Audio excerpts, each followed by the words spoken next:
Good morning, everybody. I'm sorry we're a little late. We wanted to make sure that our deliberations were thoughtful because we're representing all of you, the people of our tribes. So we want to make sure as we move forward and we select our officers here from our 10 representatives, we're all here for you, people, that we do that with the due diligence that's needed. And so we went through our own internal interview process and to make sure that we had that deliberation. So I do apologize. We thought we had enough time to do that, but we had some really good discussion, and we want to make sure that we can do our due diligence for all of you in the next 2 years in our officer selection. So with that, I would like to call the meeting to order. And I would love to have Your Honor swear in our newly elected council representatives, our incumbents and new folks. You guys all want to go around?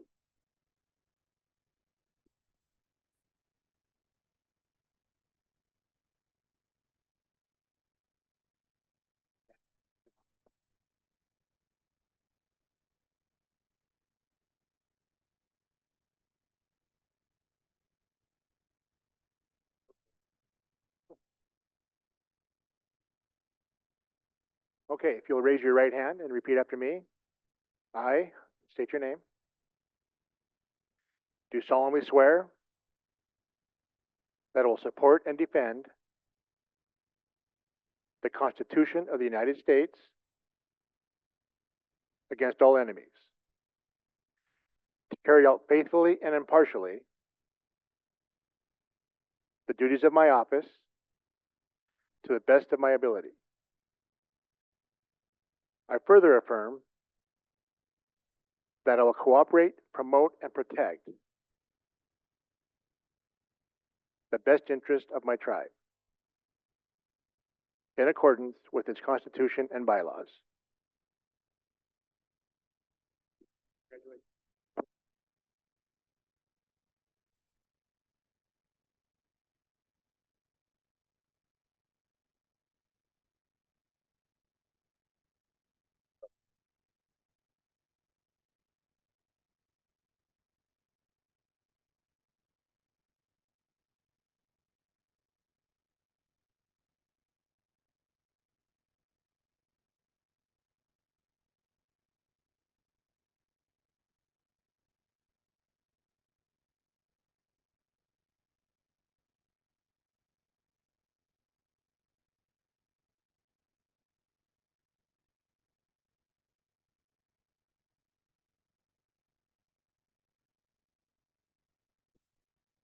All right.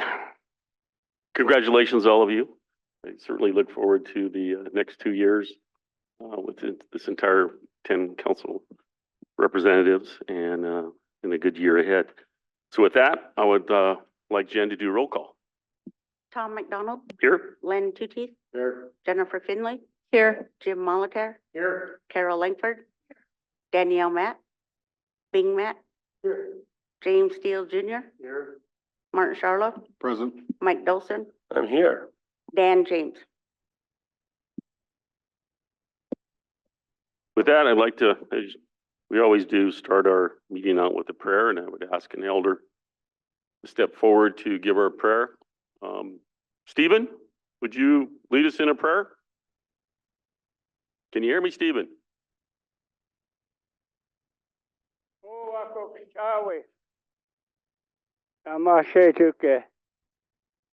Working?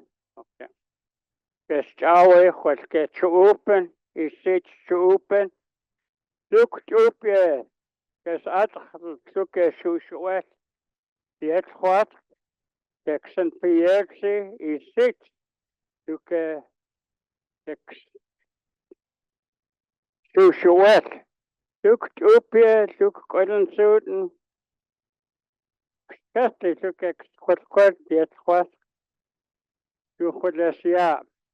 Exhort Stuequi, Cassia, took as coach, as Cascadi, the Eka to open, come a half to coach yet what? Shepes to Numti, Peasant PLC, yet what? Yes, Kodlesia. Nem Julium Jesu, que es Pus, que es Juan, que es Kame, que es Equiche, Kodlesia. Exhort. Hey, grandfather, I'm asking today, it's a new year. Start with our new year for everybody, and for our good hearts. Ask the Creator, the Lord, the Jesus. Help us out, grandfather. Just help us our trails, whatever we do. This is a new year. Let's do our best, better than last year. So it's got to be better than last year. And I thank you guys, and thank you for the drums, and thank you for the new councilman, and for all the councilmen. Let's have a good year. Let's make it a good year. If it's a bad year, let's make it a good year. Lem special.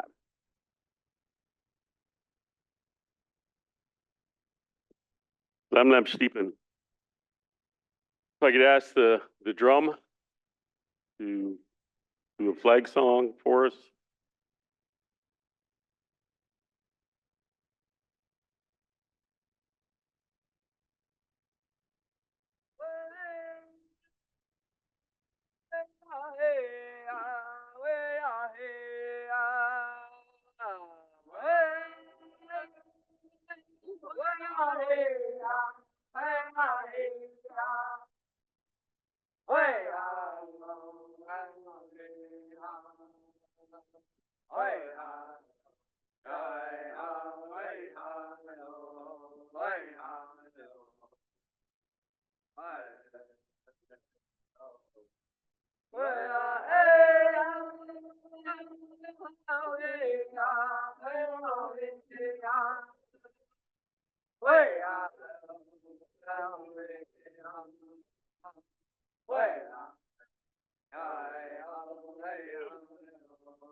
Lemlemsh.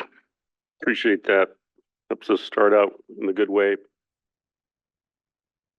Once again, I wanted to make sure that you all know that we really take our deliberation of the officers here on our council extremely serious, and so that's what we were doing. We wanted to make sure that we would remain as a solid team to do the work of you, the people, and protect and enhance our resources and promote our economic development and all those things that are important for us for the future of our tribes.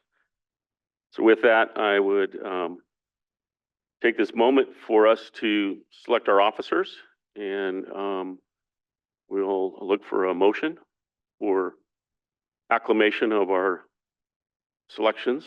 Go ahead, Carol. Yeah, Mr. Chair. Thank you. I still call you Mr. Chair. By acclamation of the council has selected Mike Dolson as the chair. Vice chair is Tom McDonald. Secretary is, treasurer is James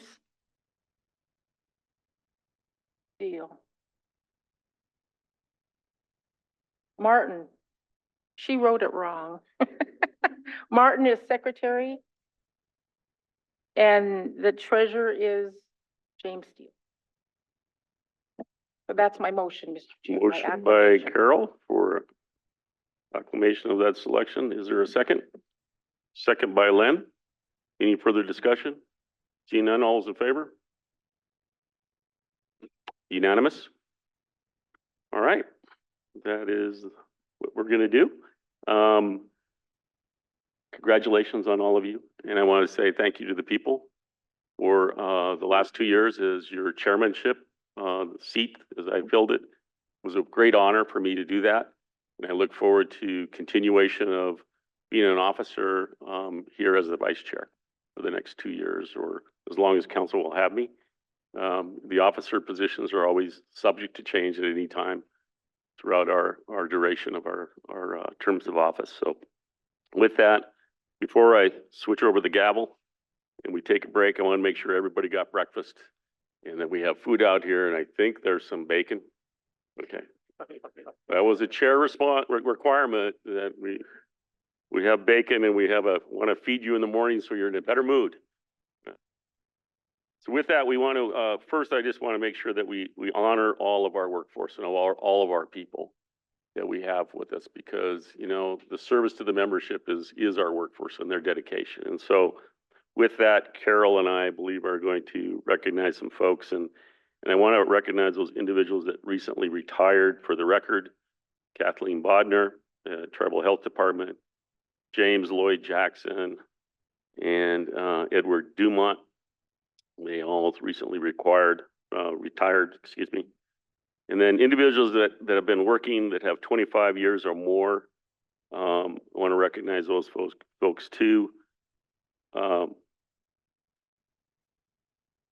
Rochelle Allison, Lisa Cotter, I believe, is that the name? And then Mary Charlo Crumley, Michael Kimmel, Henrietta Conco, Victor Stevens, Lisa Peel, Laura Stevens, Gwinnetta Hiwankorn, Margaret Good, Pat and Naomi Songers, Shannon Wagner, Tara Matt, Mona Haynes, Joe Vanderberg, Tammy Matt, James Claremont, Mary Alexander, June Kuntz, and Alexander Felix, and Darnell Auld. And the rest of them are Jennifer Trahan, Diane Matt, Ben Asensio, Jean Lozo, Lynn Ducharme, Carla Matt, Christine McDonald, Dorothy Burney, Cynthia Brass Benson, Craig Pablo, Wendy Askins, Joe Santos, Jeffrey Claremont, Miranda Berlin, Honora Dusty Bowl, Shirley Trahan, Charles Borjo, Matthew Linsbiegler, Rhea Gates, and Alan Bunce. We want to thank all those folks for their years of service. That's 25 years of service or more, and they're dedicated staff. And so I want to give them all a round of applause for their hard work and those retirees.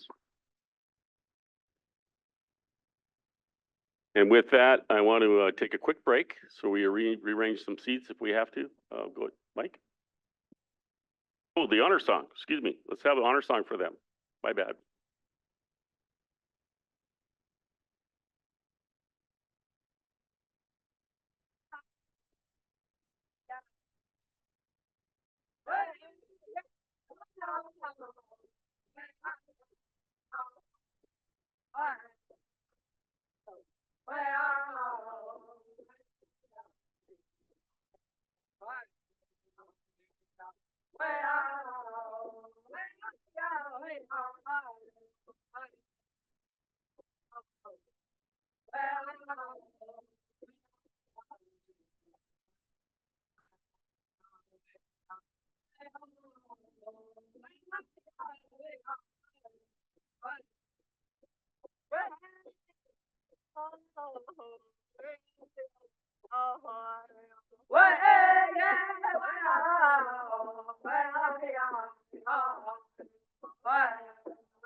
Lamb, Stancy Boy drum.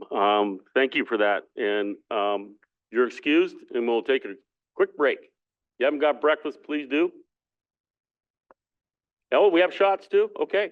Health shots. Get your flu vaccine, shingles, flu virus.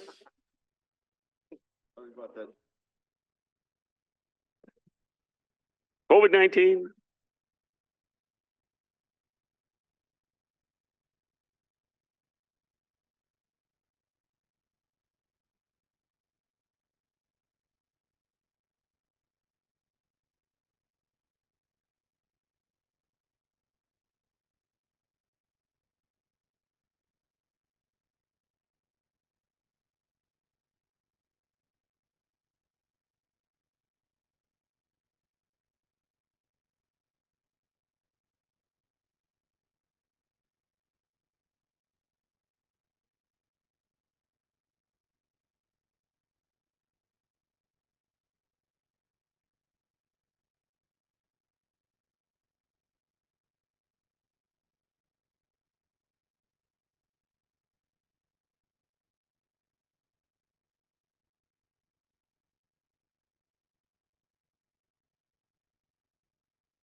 Did a little bit. How you doing? Good. Good to see you. Ready to go. Yep. So Nike said, get her done. Don't know the feel of this. Don't know the feel of this at all. You get used to it. Hey. Let's call this back to order, please. If we could. Get this meeting back underway.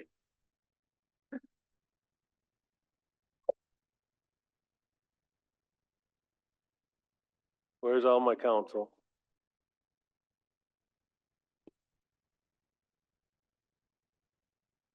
Ooh, that's cool.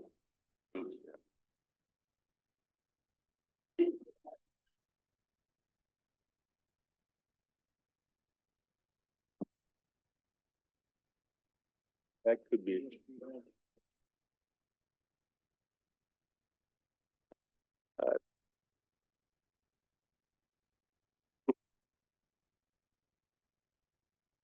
Come to order, please. Let's get the meeting back under order and get back on our agenda. First of all, want to thank everybody who supported me in the recent election. I truly appreciate that. My pledge was to roll up my sleeves and do the work, and that's what I've been trying to do for the last 4 years, and I intend to do for the next 4. And I want to thank the people out, all of our constituents out there for their support, and I pledge to keep working hard. And I want to thank this council for having some confidence to put me into the position of chairmanship. And again, my pledge is to roll up my sleeves and do the work. And so with that, we'll get underway with our agenda again. And we're not too far behind the agenda, even though we started so late, thanks to Tom. And our next item on the agenda is elder speak. And we have a few elders that have signed up to speak. We'll start with Yvonne Grenier. Oh, don't want to speak? Oh, well, thank you for signing. Joe Morjo.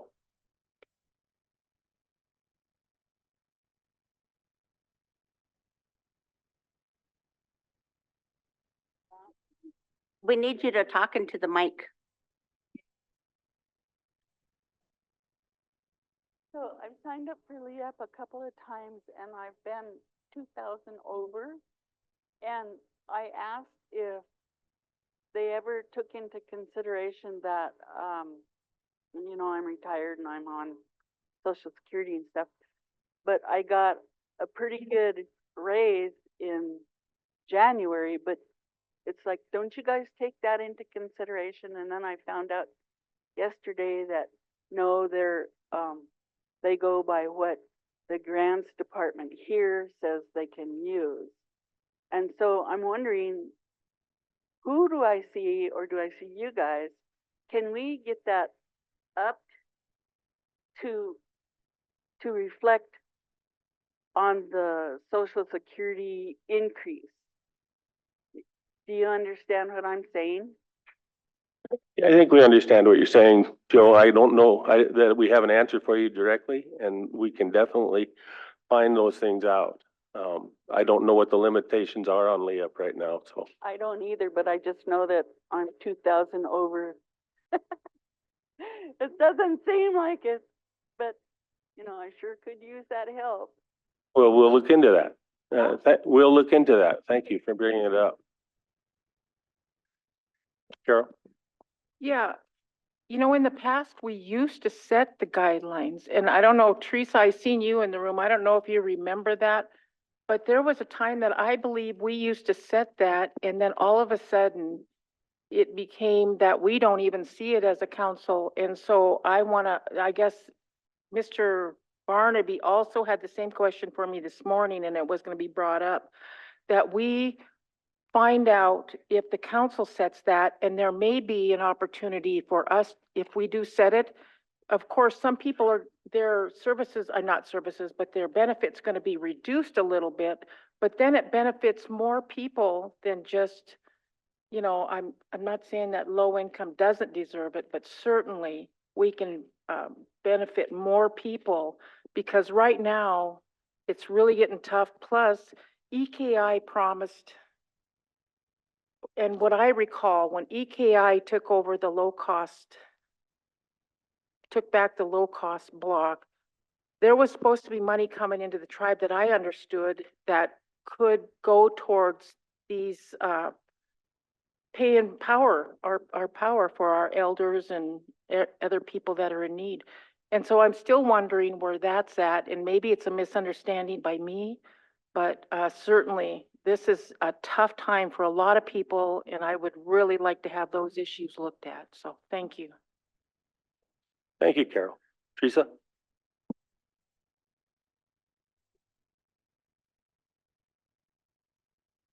In the past, the tribes received both state LEAP and federal LEAP. And the poverty schedule that's used in the federal LEAP application, that then the funds are awarded to you all, that is a decision that's made internally. I assume that when you did that application, that grant submittal, that council approved that or adopted the resolution for it. But if you recall, Mission Valley Power was recommended that you expand your poverty scale to cover more individuals because of the rate increase that just went into effect on January 1. So I'm assuming that Patricia Kershane and Patricia Hibbler are in charge of recommending that poverty scale. So typically we used to do that annually. So you could look at what went into the federal application and look at whether or not you want to modify it. Thank you, Teresa. We will be looking into that. Other thoughts on council? Go ahead, James. Sorry, I'm trying to figure out which button. I think it's definitely worth looking at, but also in terms of income guidelines for other programs as well, because, you know, with that income, you get a benefit increase for your social security, et cetera, but I think we also have to look at other programs that are affected by your income. I think we need to figure out a way that when you make a little more, you're not immediately penalized. You know, we want our people to make more money, but then our benefit requirements, you know, penalize you. Okay, you made $5 more sometimes. You know, I was talking to someone a while back and they made $5 over the line, something like that, $5 to $10, and they lost their, you know, significant benefit. So I think we need to, you know, all of those different programs that are guided by the income, we need to look at that. And if we have opportunity to flex or move that guideline around a little bit, then let's do that. And of course, keeping in mind that a lot of the funds that we get for housing, et cetera, are federal. And so we're tied into those federal guidelines. So, you know, wherever we have that flexibility, we need to look at that and listening to what Carol and Tom's wife said. My mind went blank. What's her name? Teresa. You know, we need to look at that and make those changes, you know, because I don't think it. Yeah, Monday, I would say. Monday.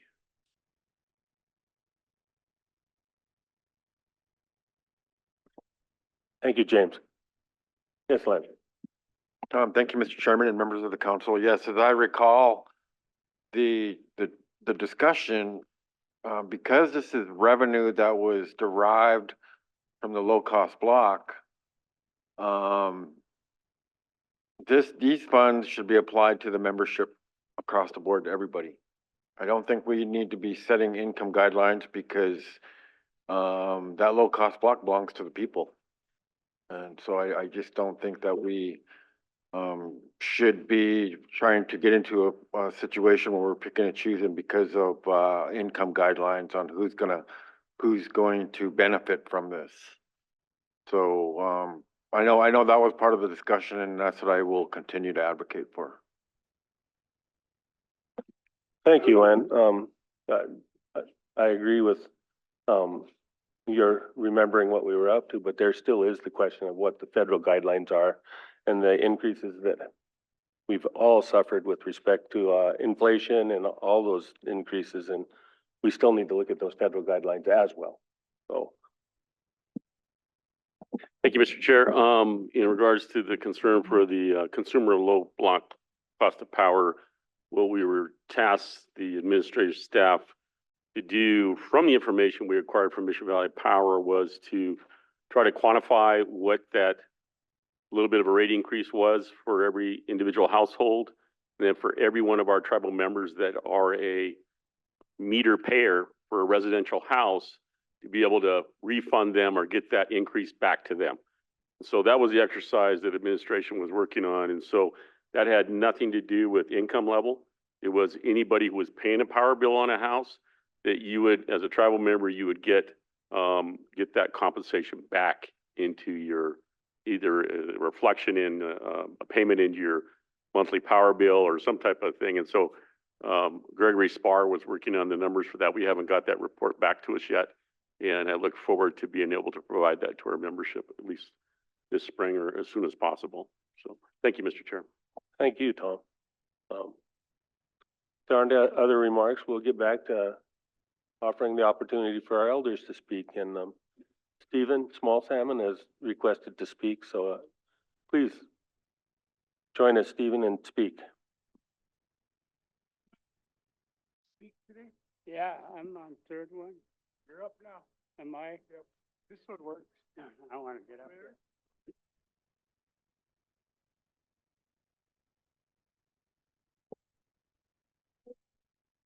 Just working.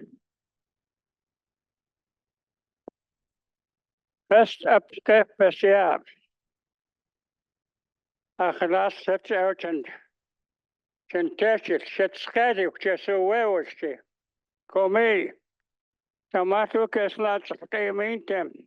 Zijn hermen in schaars. Otskert. Zet schaduwtje zo weeuwtje. Je scoop hem touché. Schaduw.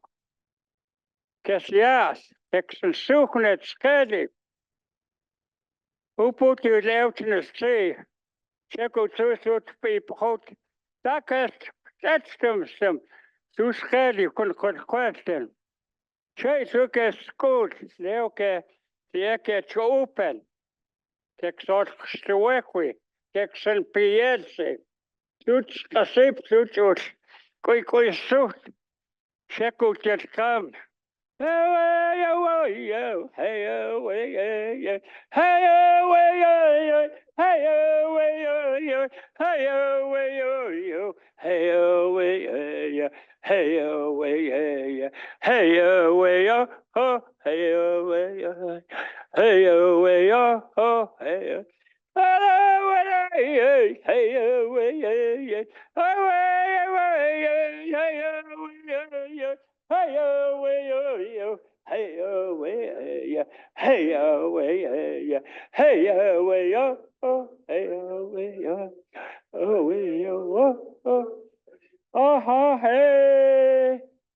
You know, a long time ago, we used to go to Quakersoos, and they would bring their guns for New Year's. There'd be about 6, 7 guns there, you know. And at midnight, we'd all go by that big tree at Quakersoos. We'd go by that tree. All of us, we'd go in there. Somebody be watching their time. Very soon, oh, cook, stop. They all go. You know, 10 person you would let way down there, you could hear somebody. Person over here. Now, today, when it comes up, I take my firecrackers. Yeah. You know, it's a lot of changes, you know. We should bring that back, you know. Right here, right there, you know. You got a teepee poles out there. Bring your rifles out there. clean that off, you know. Midnight. Bring it back, you know. We're bringing the language back. We should start bringing the rifles back.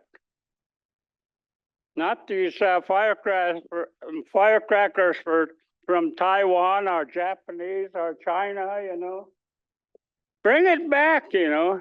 They got the medicine dances, they got the jump dances, everything, you know. It's time, you know. Don't let the Indian people go, you know, the old ways, you know. Somebody says it's too late, but we're starting, you know, we're starting again. That's what it is, you know, be happiness. Bring our happiness back to the people, you know.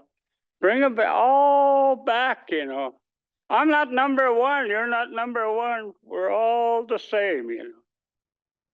That's what separated us all, you know. I'm number one. Yeah, we're all even, help each other. Happiness, smile. Come in here, smile at people, give them hugs. Yeah, you give somebody a hug and somebody, you know, push you away. It's not like that, you know. When we used to go to Quikasu's, we'd go outside, we all start coming back in, we all give hugs, we all shake hands. Even your enemies, you know. Get that happiness here, you know. And I thank you guys for my New Year's to get my $600. Yeah. $600 helped me out, you know. Then tomorrow the gas will be going up. Then the food's going up. You know, I used to go cut the wood 31 years. I used to split, you know, for $75 a cord. Now it's $300, $250, you know, and delivered and stacked. Boy, all that things are, even that 600, you know, helps a little bit. But today I see we got some, there's an older one got back in here. And we got a new one here. Help each other, you know.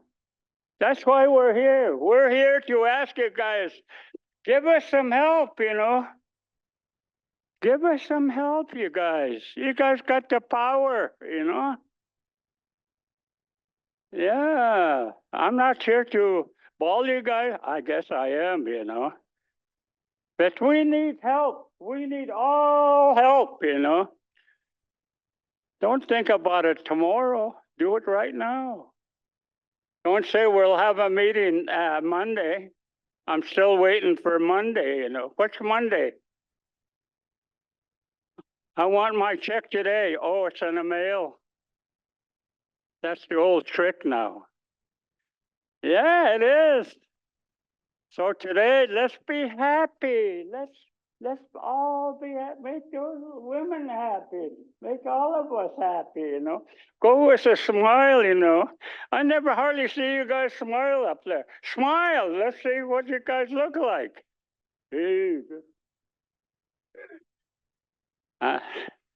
I'm here. I thank you all, you know. Help each other, you know. Be happiness when you leave here. When you help somebody, like the elders they say, it makes them feel happy. Boy, I helped that person, you know. And that person's happy, you know. Yeah.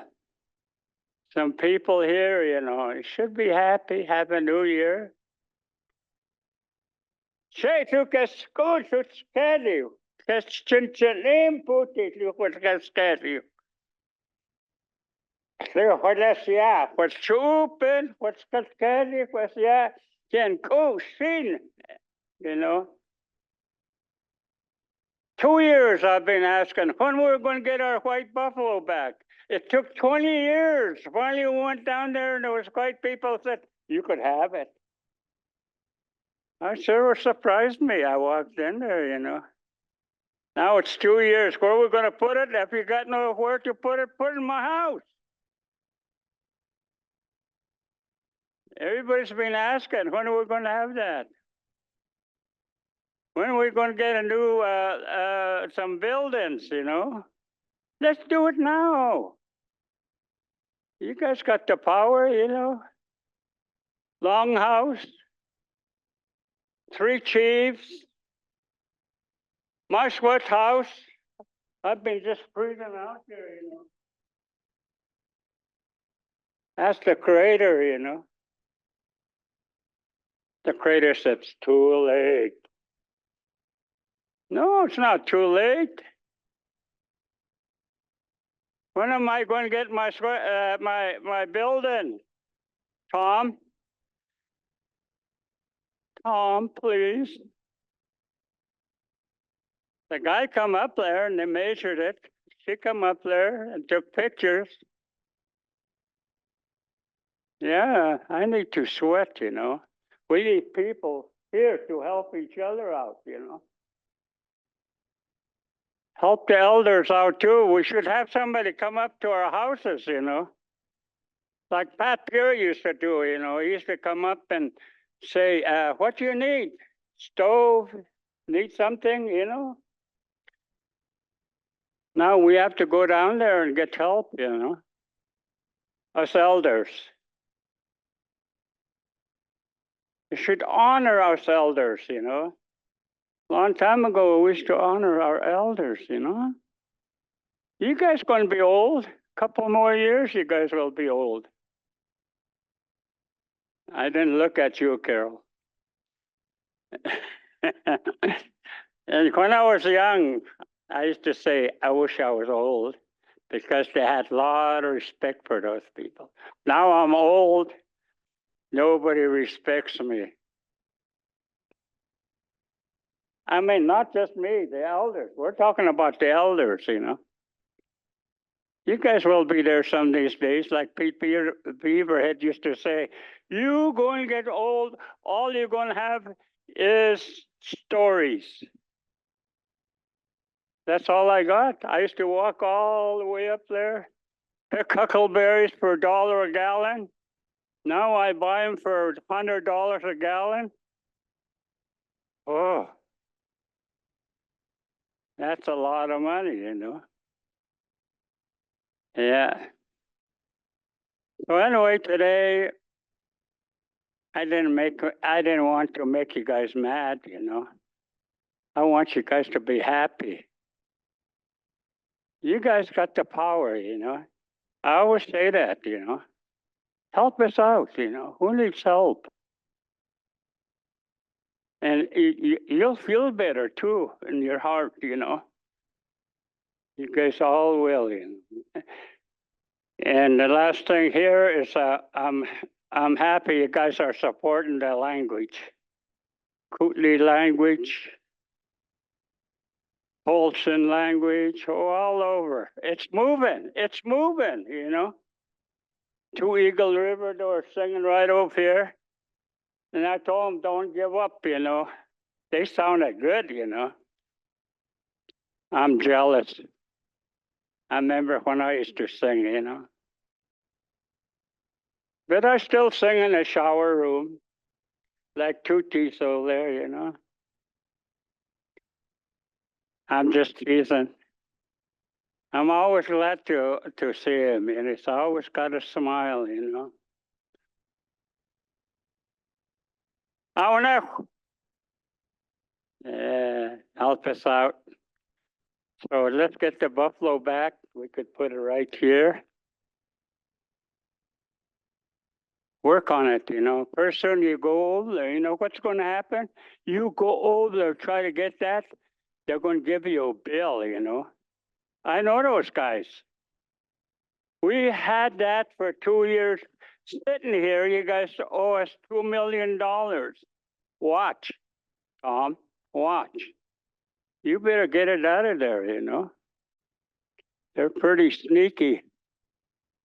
I hope they're not here. So anyway, I'm glad of that, and I'm glad we got some new councilmen. We got a older one here, and you guys been here forever.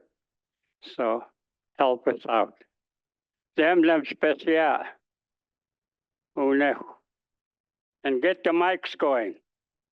I can't hear what you guys are saying, you know. Dem. Hello, Stephen.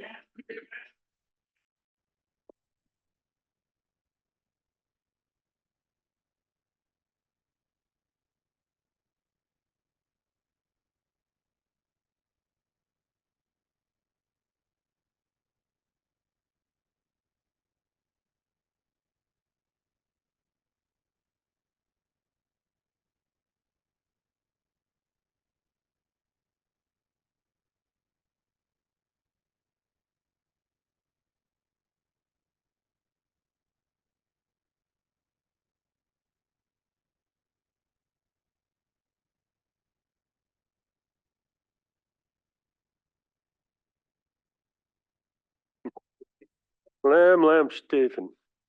It's good words. We need to be happy. Next on our agenda is our council updates, and it's kind of fun the way we've done council updates. It always seemed to start at the outside. You better ask that question, Stephen.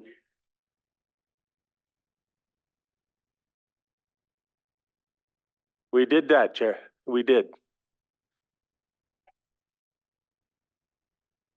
Yeah. You must have been eating breakfast. I am.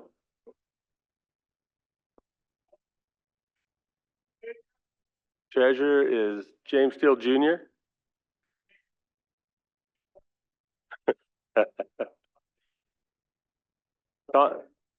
Tom McDonald is the vice chairman. Martin Charlo is our secretary. As I was saying, it's now the council updates, and Tom has always had the pleasure of starting on the outside edges and always being last. So I'm going to invite Tom to be first. Wow. Payback time. Thank you. Thank you, Chairman Dolson. Appreciate that. Again, I want to thank everybody for supporting and supporting council and supporting the staff and supporting me as my duties as the chair the last 2 years. And I look forward to being the vice chair for as long as council will have me do that, and stepping in whenever I can to assist the chair and the council in performing their duties and supporting all of them.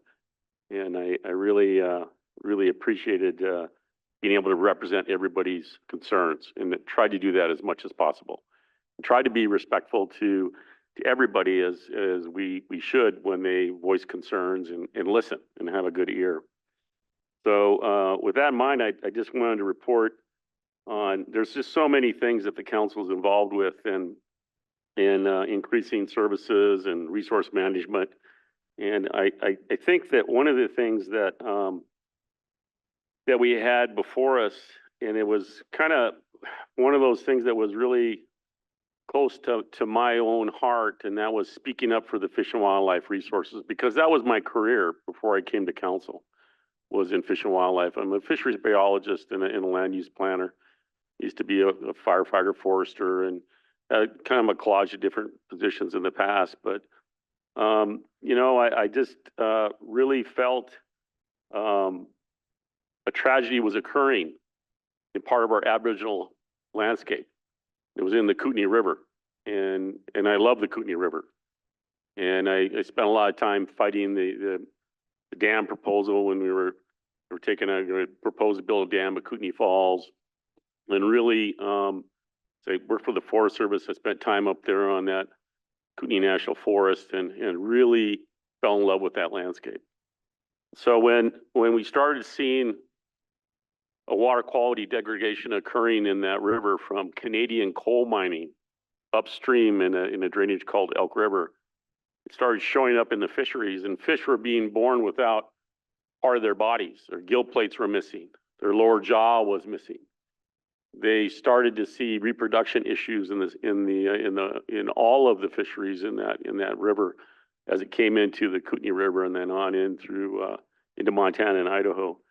So we started raising complaints about it nearly 12 years ago. And we worked on it back then, but it just wasn't enough noise. It wasn't enough. And so it was with the concurrence and direction of this council, from our resource professionals, and a collaboration with all the Kootenai bands, our Kootenai Tribe of Idaho, and all the bands of Kootenai in British Columbia, and quite a few, you know, nonprofit organizations that were able to lead a large noise and a large initiative to make the Canadian Coal Mine Company clean up their act up there and remove selenium or reduce selenium in that water body.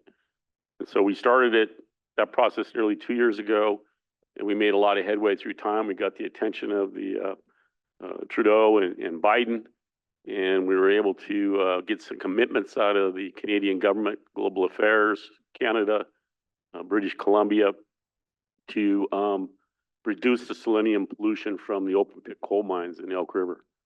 And so that was going to be a significant loss of the subsistence fishery, a cultural value for us in the Kootenai River. And we didn't know how far that selenium issue was in the environment, how much it moved into the terrestrial landscape, the other wildlife, or in the plants community. We did not know how it was affecting our people, the people that are eating the fish in that river. And so it really, it was timely, it was necessary. And so I'm proud that our staff, our legal staff worked on it hard. A lot of our council representatives did. But I think the collaboration between us and the Kootenai Tribe of Idaho really moved things forward. And we really had a good showing of concern. And it demonstrates that partnerships and being a squeaky wheel on an issue when you're on the right side, and you're absolutely on the right side on this one, that we would be, you know, we would win the day, that eventually persistence will prevail, and it did. And so right now we're looking forward to some stringent guidelines that would come forward through what we call the Boundary Waters Treaty between us and Canada, where a commission that's set up in that from 1909 looks at these issues that are affecting pollution from one country to the other between Canada and the United States. They set up a commission that deals with this, and that commission provides all the information, provides recommendations for solutions, and we're going to proceed in that direction. We're not going to recreate the wheel, but we have a treaty with Canada that works there. It's to prevent, you know, warfare basically between the United States and Canada. And so we're going to be able to utilize that tool into the future for the next year. I think the timeline's pretty quick to be able to come to solutions that would reduce that pollution and eventually eliminate it in that water body. So I'm really, really proud about that. And because it speaks to all those beings that we're concerned about, you know. All those are part of our family. The fish and wildlife resources are part of our family and our concern. And so I don't want to have any impacts to our treaty rights and our subsistent uses in our Aboriginal territory, and we have to protect that.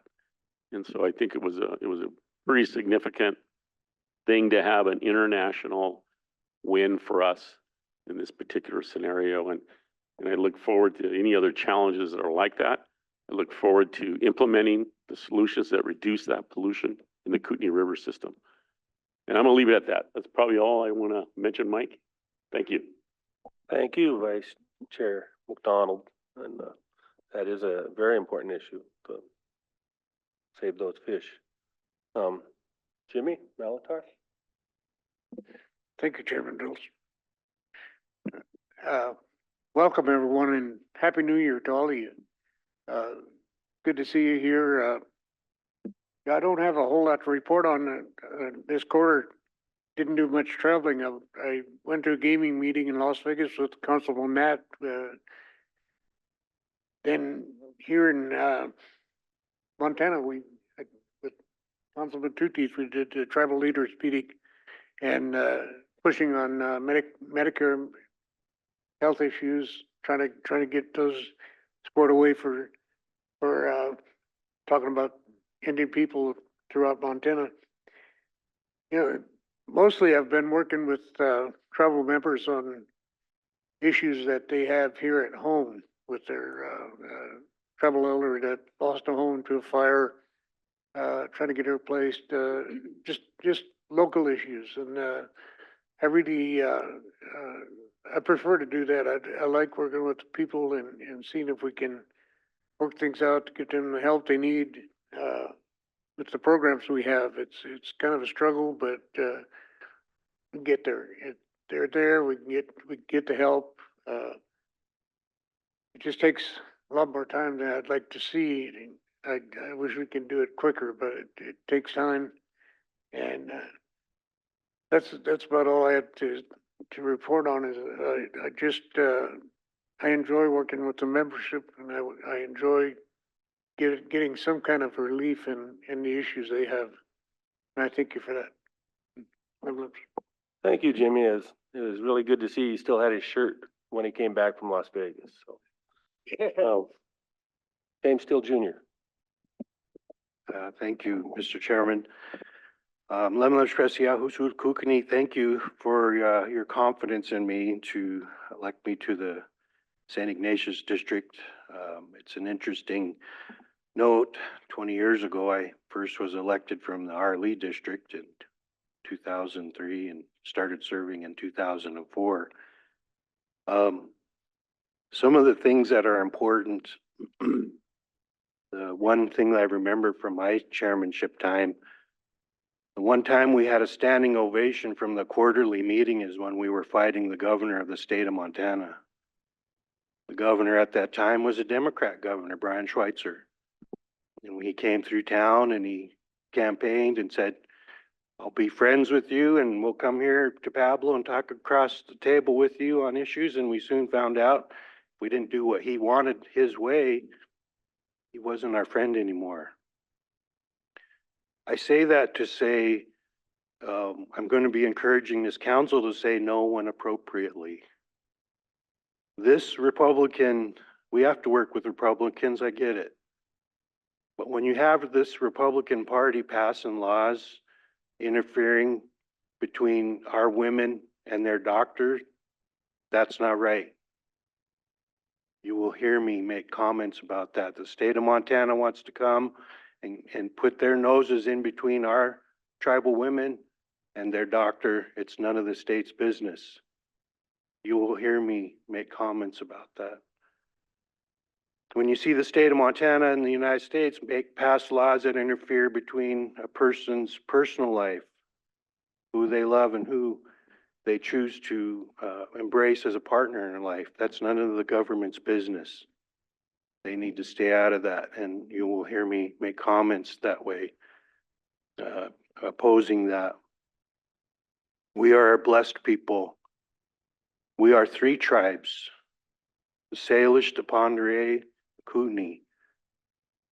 We are a blessed people. We have a blessed land. And we know that because we get fought over it every single day. Every one of us in this room, we run into the Suyapi people in our community, and we have to explain who we are on our own land. We didn't choose that. It was forced upon us by the federal government. Every one of us we have to educate the people around us. We are 3 tribes. We are proud Kootenai. We are proud Salish. We're proud Pondere people. And that's who we are. You can't rely just on council to get everything done. We need you to help us. Every one of us in this room is responsible for protecting those mountains, this water, and everything that we have here. Every one of you has that responsibility. And those of you out there that say, oh, I don't need to vote, baloney. We've had women give their lives for the right to vote. We had people of our Black community gave their lives. They were beaten, shot, hung for just to get the right to vote. We have Indian people, activists that gave their lives for the right to vote. And when you hear your young people or you out here are, oh, I don't need to vote, my vote don't count, baloney. People ahead of you gave their lives for you to have the right to vote in federal elections, in state elections. You have three citizenships, the US, the state, and a tribe, or you could say tribe, state, and federal, however you like. But thank you, lemlups, everyone that has come. And we don't know unless you come talk to us. And, you know, and I'm so proud of my council colleagues. I wish you a happy new year, blessings on your new year, blessings on your families. Lemlips. Thank you, James, and, yeah, we'll hang on to that word, ta. We will. Jennifer Finley? So I'm just really grateful to be here and have an opportunity to serve the membership. You know, in this past quarter, if you call me, I answer my phone. If I don't, I'll call you back. I've met with tribal members in person. I've talked with tribal members to hear about their concerns. And that's really the meat of my work. That's who I'm here to serve, is all of you. And to do the best that I can to make our community better in every way that I can, to use my skill set as a poet, as a mother, as a future grandmother, to use everything that I can, everything that I've learned, and every job that I've had to serve the membership. So it's really humbling to be able to do that, to do such important work every day, and to have the energy to do that, and to have the heart to do that. Very grateful. So this last quarter, I attended the NCAI annual convention, and I'm the regional vice president for the Rocky Mountain region. So I'm really grateful to be able to represent our tribes on a national level. And I'm the vice president of the State Tribal Economic Development Commission. And so, you know, I'm excited to work on projects that benefit Indians, not just in our tribe, but in Montana. And I also recently got appointed to be on the Polson City Police Commission. So I'm one of a police commissioner in Polson. So I'll have a say in who the law enforcement officer, future law enforcement officers are in the town that I live in. So again, everything that I do is with a heart of service to my community, because that's what a leader does. And one thing about me, I am who I say I am in every way. Personally, professionally, privately, what you see is what you get. I live where I live. You know who I am. So anyway, I bring that to the table. I bring all that I am to do this job, to be of service to my community. And in this quarter, I also attended a lecture series at George Washington University on Indigenous tourism. And so I was really fortunate to be able to represent our tribes there as well. Talking about our successes that the People Center has had. I talked with Marie Chirosian about the great work she's done. I talked to staff at the Bison Range. So our tribe is doing really innovative things in so many areas. And it made me really proud to represent us and represent the work that our staff has done. And, you know, and I think that everybody here, all of you who've worked for the tribes, you've helped tribal members.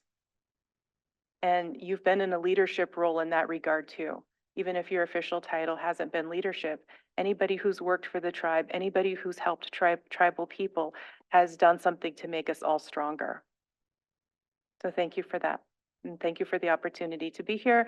And I look forward to the year ahead and, you know, the next 2 years and the council that we have, the newly elected members. And I just look forward to all the opportunities that I have and my part in this to make a positive difference, to move the needle in a positive direction on behalf of our people. Not just those of us who are sitting here now, but those of us who haven't been born yet. And to honor our ancestors and the hard work that they did to get us here. Lemlemsh. Thank you, Jennifer. Bing? Matt? Thank you, Mr. Chair. First of all, I want to wish everybody a happy new year. I'm glad that you're here. And also I want to thank everybody for having faith in me again for another 4 years. You know, getting up there, I didn't know if I was going to make it or not, hitting my age up there, you know, and I thought I know whether or not I was going to even run, but with some of you people asking me to do it, that's why I decided to run. And I asked, I want to thank you all for, you know, supporting me and believing in me and giving me this opportunity again to support you. This morning, we talked back here this morning about, you know, who we wanted to have officers or whatnot. And I mentioned to him this morning, we're here to work for you people. We're here to do what you guys want us to do. You know, and hopefully that we can go ahead and be able to do that, continue to do that with for you people and be our number one concern and issue that we work for. I like Jimmy, I didn't do too much this last quarter. I stuck around here and went to, like Jimmy said, we went to a gaming meeting down in California. And then I went to Intertribal Timber Council meeting and back down in California again.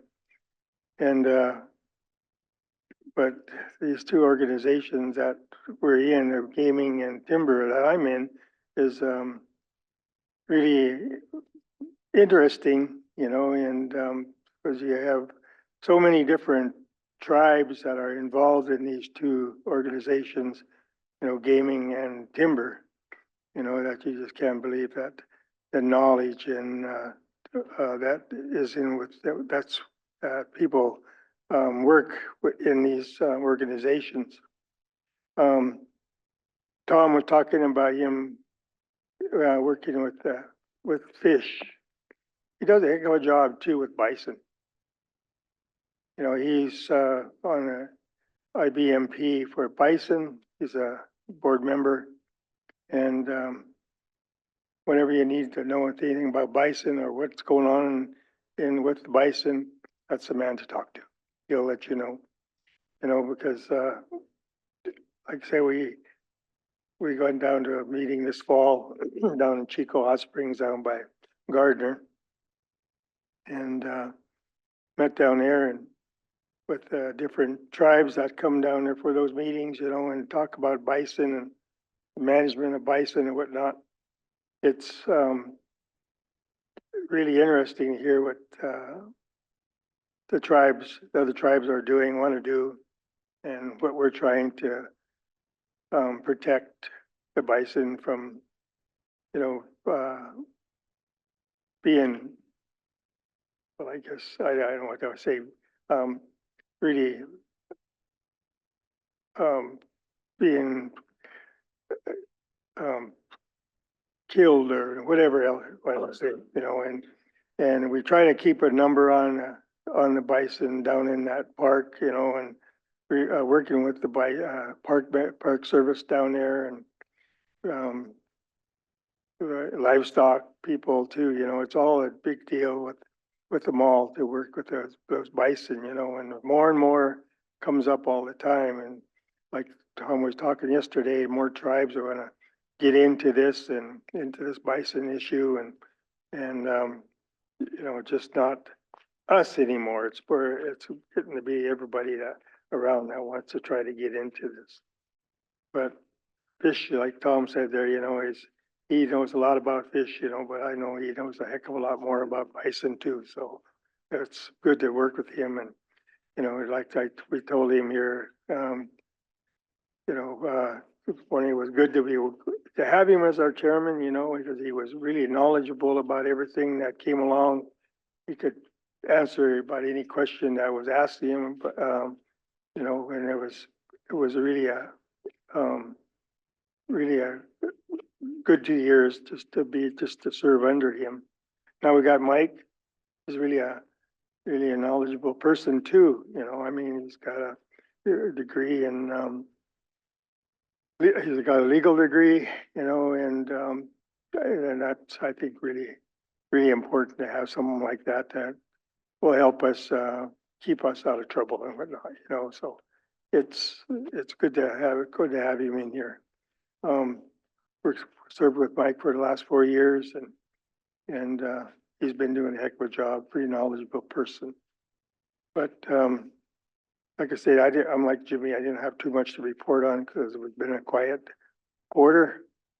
And, again, I want to thank you all for supporting me in this election and, want to welcome you here for the meeting today, and, thank my family for cooking breakfast for everybody. So, I guess that's about all I have to say. So thank you very much. Thank you, Bing, and yes, definitely thank you for the family that cooked the breakfast, and don't let Bing fool you. He knows a little about bison too. So, Len? PT. Thank you, Mr. Chairman and members of the council and distinguished membership. Thank you for being with us here today. And yes, I was going to mention the cooks. Thank you for that wonderful breakfast that we had this morning. It's always a great way to start the day.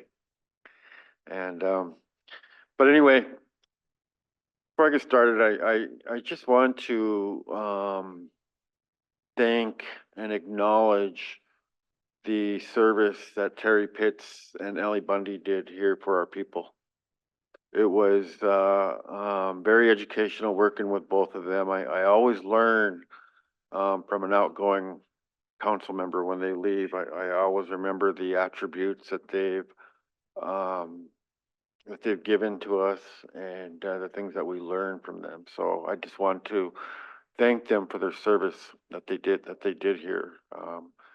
And look forward to working with them again in the future. Then I hope. But there are a lot of issues that we are going to be tackling here in the next 2 years. The one that you really need to be paying attention to is Medicaid expansion. Medicaid expansion is set to expire in 2025. And that is so huge. I had an opportunity to meet with the governor here about 3 weeks ago and met with him face to face and made sure that he supported Medicaid expansion. And it was a very interesting dialogue that we had. And but in today's political atmosphere, you just never know how things turn. You really don't. And so it's going to be very important that this council engage in Helena during that time, during the next legislative session, that we're there every day and that we show our faces, that they see us there. That's really important. Another important issue that we will be engaging in is Public Law 280.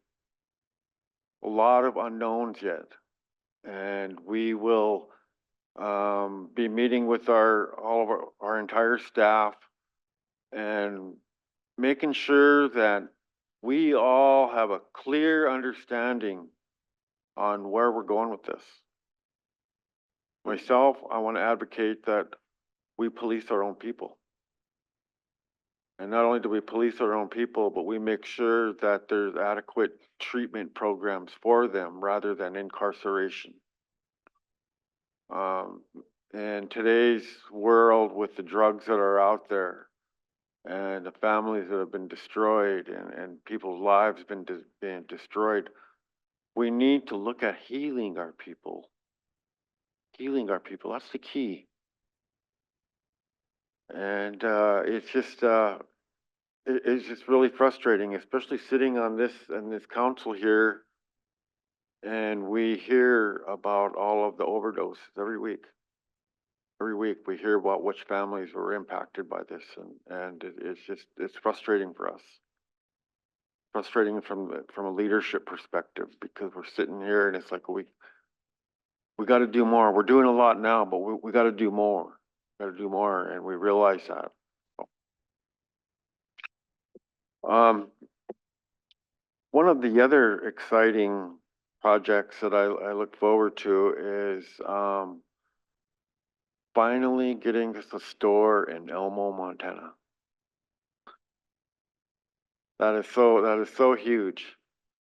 That's gonna have, such a profound impact to our people over there. And what's really even more excited about this is I got a council here that supports the effort. So I look forward to that. That's one of my goals is before I leave this office, I want to see that store built. I want to see that store built and that service provided to the communities up north. It's long past due.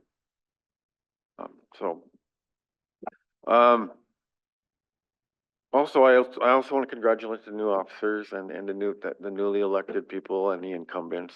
Look forward to the next 2 years. And it's going to be fun and interesting. And also, and as always, it's going to be just a more learning experience. Like, I learn something new every day when I come here. Every day I learn something new. And so anyway, I just want to wish you all a Happy New Year. For those of you that danced, I know you all danced hard. And let's not forget about those ones during this holiday season that are alone. Ones that have lost loved ones. It's always hard during these holiday seasons when they have to deal with that. So let's keep those people in your prayers.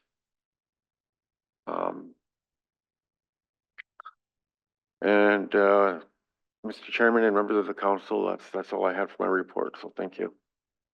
Thank you, Lynn, and I gotta say, I'm looking forward to that store at Elmo as well. I commute by there quite often. So, Martin, Charlo. Lunch, Mr. Chair. Lunch, Pesia, Hesquex.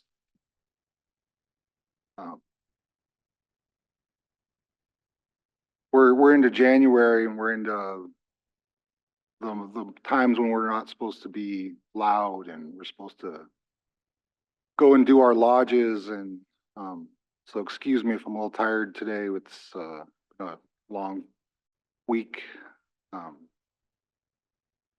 You know, this time of year we dance for the people that can't dance. Today I'm pretty sad because either one of my parents were able to make it today. Just health issues and various things. And so really I feel like, you know, our jobs here are to look out for the people that don't have a voice, you know, our families who are caught in the legal system, our people in incarceration, our homeless populations. Right now it's, you know, getting cold and you really see our homelessness problem, that it's kind of everywhere. And we've done a good job of, you know, doing a warming shelter and things like that. But, you know, we continue to do more, you know, our tiny house project, some of our homelessness initiatives have been kicked off. You know, it's been talked about our commitment to, you know, our initiatives. You know, one of them is addiction and mental health, and those two things are usually tied together. And so, you know, incarcerating people doesn't get addiction or mental health issues out of the way. And so, you know, I always try to thank everyone that touched those people. You know, the defender's office, the tribal police, you know, our staff who are on the ground, our caseworkers, you know, the people out there that are you know, dealing with the staff the membership that are struggling. And you know, that's one of the things that I'll continue to do is you know, fight for those people. It's something that, you know, I always feel like I could be a few steps or a few decisions away from being in that same situation, and a few bad decisions here or there. You know, you can get caught up in things. And so I'm just thankful that, you know, the people that have supported me, I appreciate the membership that voted for me, the membership that didn't vote for me. You know, I appreciate everyone that got out and voted. That's one of the things that we really need to get out there and exercise our our strength in the ballot box, you know, especially with our local elections. Lake County has been always dominated by people that don't look like us and don't think like us. And so that's something where we could start locally, you know, even at the city level, you know, elect our membership, elect natives to these positions, and we can continue to build, continue to gain strength, you know, as our populations, as native people grow up, you know, we gain more strength. And one last thing that I think that, you know, has been the elephant in the room for the last 4 years is our enrollment. It's declined the last 4 years. And, you know, there was a study done years ago that there was a date that we were going to hit in the 2020s. I don't remember the exact date, but we were going to start declining if we didn't do anything with our enrollment. And I know that's an issue that has been brought up, that's been discussed, but if we don't do something and do something soon, our membership's going to continue to decline. And, you know, eventually, you know, the mathematical equation is there'll be, you know, our blood quantum we won't have a membership. So we have to start looking at other options. And I don't know what that is. You know, I have my own personal ideas, but, you know, I think that we really should reach out to membership and reach out to the people that, you know, make up that body and make sure that we are listening to them and not just sitting here and making decisions based on our own personal opinions. And I just really appreciate our cultural leaders, our language speakers. I've been fortunate enough to learn under some really great people, and I still feel like a baby in our culture, even though I'm as old as I am. And it's something that I've really committed to doing my best to continue, you know, my dad's songs and some of the things that we do as a family. And that's something that's really important. And I think that's the other thing, that bringing a cultural voice to the council is critical, because all of our decisions should be based in that. All of our decisions should be based on generations to come. We stand on the shoulders of giants, you know, our leaders up on these walls. We have an opportunity to do great things, and we get, you know, personal issues in the way and vendettas and you know, like Stephen said, you know, we got to be nice to each other. We got to be kind. And that's something that we really need to focus on as a people. There's so much negativity out there that we can just put aside and focus on the positive things that we need to continue to go forward and accomplish. And I just hope that, you know, we can all kind of band together, you know, as our three distinct tribes. You know, we were so much stronger as one. We can keep our uniqueness, we can keep our unique cultures, our dances, all of our things, but when we stand together, we stand a lot stronger. So, much Pesia.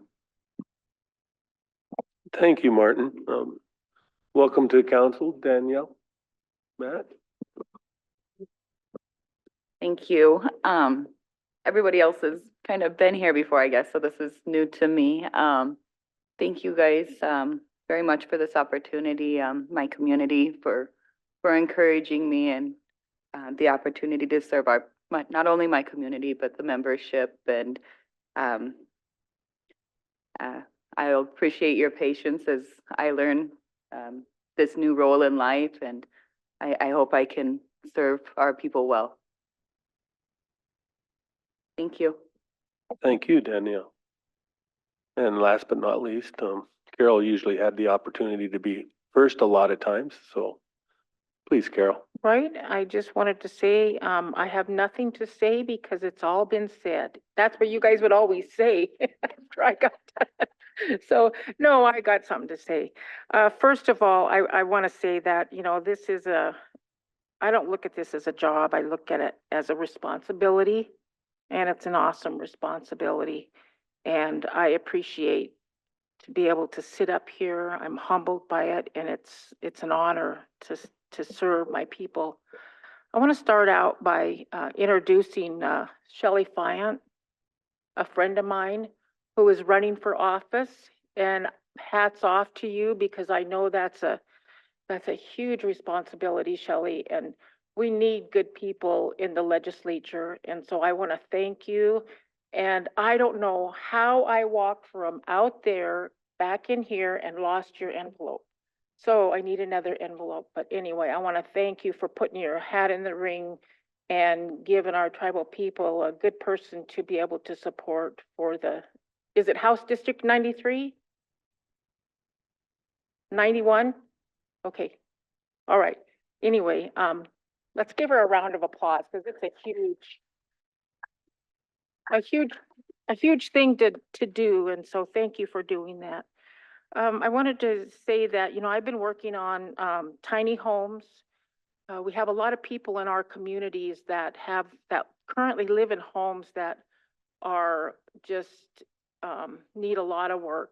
And we found out that there's a company that is pretty close to the complex, or here in Pablo, that can do, and they call them tiny homes, but really they're 3-4 bedroom homes, and they sell fairly reasonable. And the tribal council realized that we have some ARPA money left over that we would be able to go in and rehab these tribal members' homes. Well, some of the homes are so bad that it's not worth rehabbing. It's probably better just to go and purchase one of these places and replace those homes with these. And so we are looking at that. Council did authorize the funds. There's an application at the DHRD office if anybody is interested. And so when I am out there in the community, I see families that are in real tough shape. I'll get them an application, get them to turn it in, and hopefully we can make some changes in people's lives to make life a little bit better for them. And then we also have people that are homeless, that if you just give them a roof over their head, you know, it could probably turn their life around. And that's all they need, is that chance. And they know they've burned bridges and did this and that, but we don't throw our people away. We need to give them that second chance and do what we can. And of course, they need to step up to the plate too. But I'm working on those projects. I'm also working on the skate park project. Ronan had a young man who did a petition, and he got 1,000 signatures. It's Leroy Black and Yvette Makes Cold Weather, I believe. Their son, he's a Lozo, Terrence Lozo. And he went out and got 1,000 signatures. And so there was a company that me and Greg Spar had met with prior to that, and they do skate parks. One of them is Whitney Williams, who is Pat Williams's, if you remember Congressman Pat Williams, or Congressman, right? And then Jeff Ament, who is a band member of Pearl Jam. And they do skate parks across the state of Montana, North Dakota, South Dakota. They've done them all over the place. And what the council did I think it was last year, realized that, you know, our communities really need to have some investment put into it. And so they set aside $100,000 for each community to be able to to do things in their community. And so we're using the $100,000 appropriated for Ronan to build the skate park. And then what happens is that Jeff Ament and Whitney Williams, they raise the rest of the money to be able to come in and do a skate park there. We're looking at doing a public meeting in Arlee on Sunday at 5 after a Grizz game, right? Crazy. But we need to get public involvement, public agreement. And so hopefully Arlee will have one. We're also looking at Pablo and possibly Hot Springs. I know Mike said, well, who will use it? Well, you'd be surprised. I probably won't be using it, but there's a lot of kids, and I got word from Father Hightower and Joe Derglo and his staff that you'll never believe how many kids go walking down to that skate park in Mission with their skateboards in the morning and skate all day long.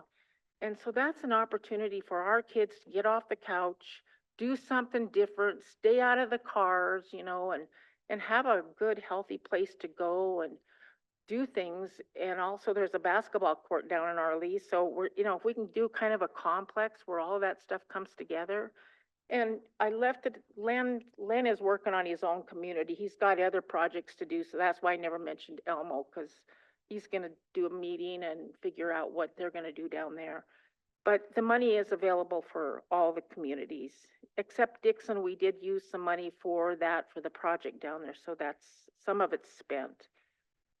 Warming shelter, and that Martin already touched on that. I also wanted to say, I think I ran out of stuff to say. Anyway, I just appreciate everybody and allowing me to be able to sit here as long as I have, and I'll continue to work hard. And I also, you know, am saddened by people who have lost loved ones. You know, I have a family member incarcerated, and it's a tough trail, but we don't throw our people away. We love them. We take care of them. And that's what I'll continue to do. And I'll continue to answer my phone and do what I can for people as much as I possibly can. But I'm no longer the handout person. You got to work for it a little bit if you're gonna, if you need something. So anyway, thank you for the opportunity. Thank you, Carol. And I know I wouldn't be on the skateboard, but I do believe that we'd have folks in Hot Springs on skateboards. So appreciate that. Len wanted to say one more thing. Len? Yes, thank you, Mr. Chairman. I just wanted to mention, an issue that's really been close to my heart, and Mr. Vice Chairman, I never had a chance to discuss this with you this morning, but I wanted to acknowledge your dad today. Dr. Joe McDonald, since I've been in council, has always taken time to come be with us at the quarterly at every meeting. And with his recent passing over the holidays, was a huge loss to our community. Joe has had a profound impact to Indian education. And as we all know, he started our college across the road. And so he's just been a huge part of our tribe. And I just would like to ask at this moment in time to honor the memory and accomplishments of Joe, that I ask that let's take a few moments of silence to acknowledge him.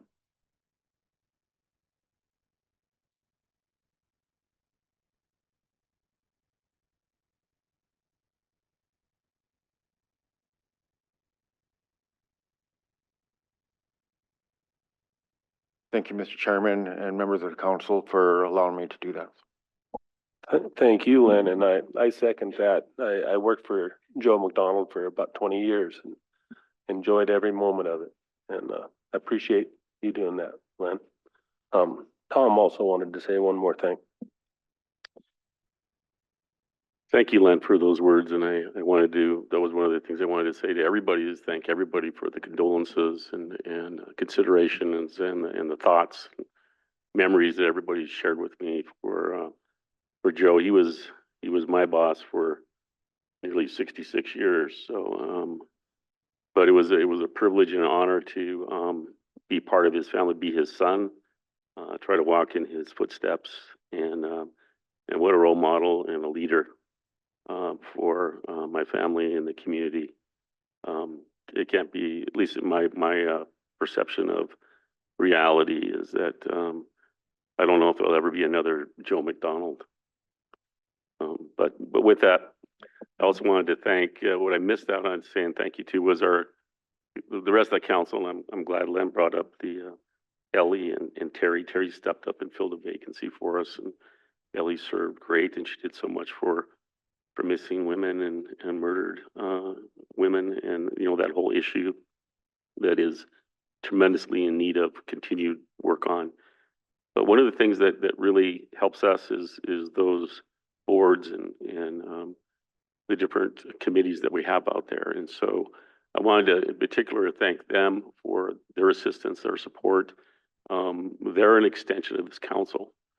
We talk about the corporate boards, or the Mission Valley Power Board, or the college board. They're an extension. They're a reflection of this council, and they also work very hard for the people, and they also make our lives a lot easier. And so when we talk about improving services in the future and meeting the needs of our people, those corporate boards and public service boards that we have are critical. The Water Management Board, the Unitary Board is a critical process into our future. And really would like to thank some of those folks that stepped up and served on those boards. And I know that even this morning we heard a reflection on asking a longtime employee that is so knowledgeable about everything that we do, that happens to be my spouse. Really want to thank her. Thank you, Mr. Chair. Thank you, Tom. I second that, as well as you've got to. Yeah, what's her name?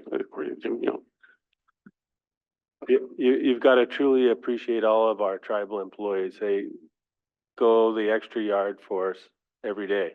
And so I don't want to leave them out as well. For my report, I don't have a whole lot to say. I'm a little overwhelmed here. Glad to be here and represent the council now. And definitely glad to be here to serve the people. And as I have said before, I rolled up my sleeves and promised to do the work, and I will. And a couple things I do want to focus on in the near future are jobs for everybody. I think that's one of our initiatives, is getting people into jobs that are well-paying jobs that they enjoy doing. And as a part of that, I also don't want to forget education. We've got some things that need to happen in education, and we've taken a few steps over the last year and a half. Hopefully work a little more with the college and get them coordinated with the opportunities we're going to have from the settlement dollars that we're going to be spending. Those are some of the things I truly want to focus on in the coming future. And then I'll just close by saying, don't ever forget our children who are in school and who want to be in school. They are our future, so don't ever forget them. Blessings to them, and Happy New Year to everybody, and thank you all. And with that, I'll invite Mr. Harrison to come and give us a report. He's going to talk about the I-293 hunting initiative update, and this is an important issue. So thank you, John. Good morning, Mr. Chair. Good morning, Council. Just let me say congrats to you and to all the new officers and to the new council members. Yeah, sure. Well, I was gonna. The council asked me to address Initiative 193. You've probably heard a little bit about it in the news. So just to explain what it is to folks, so that the public's aware of it, the membership's aware of it. It's a citizens initiative that's been brought by an individual that resides on the reservation, and what it would do, more or less the exact wording is, the initiative prohibits the State Fish and Wildlife Commission from enacting hunting regulations that would impose or effect a prohibition on a landowner's hunting of deer, elk, or black bear on the landowner's property during a statewide general hunting season. The landowner would still need to be licensed and would follow all hunting laws and regulations pertaining to the means of take and the bag limits. So what does that mean? That means on the reservation, the Fish and Wildlife Commission could not close the reservations in Montana. They would be open as hunting districts, or they would be open to private property hunting. So that would be all closed areas within the state, which currently includes reservations right now. So the process for that is an initiative is drafted. That language is submitted to the Attorney General's office. That's happened. That goes through a legal review for just what's called a facial review. Is it compliant with the laws for an initiative? During that process, the tribes wrote comments to the AG's office opposing this and stating the reasons they thought it was not sufficient. The AG did pass it as sufficient for a ballot initiative requirement, but did note the tribe's opposition, sent that letter to the Montana Secretary of State. The Secretary of State then followed the process by reviewing it and sending it on to an interim committee of the Montana State Legislature, which has to vote on that, and the vote then gets put on the signature page. So the vote of the interim committee does not stop or approve the initiative. It's simply a process. So the interim committee that had it was the Montana Environmental Quality Council. That's the interim legislative committee that deals with all natural resource issues. During the interim session of the state legislature, the tribe, they had a hearing. The tribes opposed it, had good representation by council members and some other staff, along with a whole coalition of other hunting interests which are opposed to this bill as well. There were two proponents of it. There were local folks here on the reservation, the person bringing it, and an ally, and that was it. And then there was a large number of people opposing it. The tribes strenuously opposed it. They took a vote to support the bill. That was the motion. The motion tied 8-8, so the initiative is not supported by the EQC. So that gets noted on the signature page. So when they go out to get signatures, it'll say this has been reviewed by the Environmental Quality Council, which did not support this initiative. That's where we are right now. Initiative 193 is out in the signature gathering process. What that process requires under Montana law is that 5% of 34 House districts, which has to total 5% of the registered voters from the previous governor's election. So the 2020 registered voters, which was a little over 600,000, 5% of the voters in 34 legislative districts makes a little over 30,000 signatures gathered over those 34, could be any 34 legislative districts. So that's the process that it's in right now. The tribes have opposed this initiative. The tribes will continue to monitor it and oppose it. We'll keep the council updated, and we will keep the membership informed. We're working on some general statements so that with the communications department, so that we can keep folks informed. But we wanted to let you know, and the council wanted to make the membership aware of what's happening.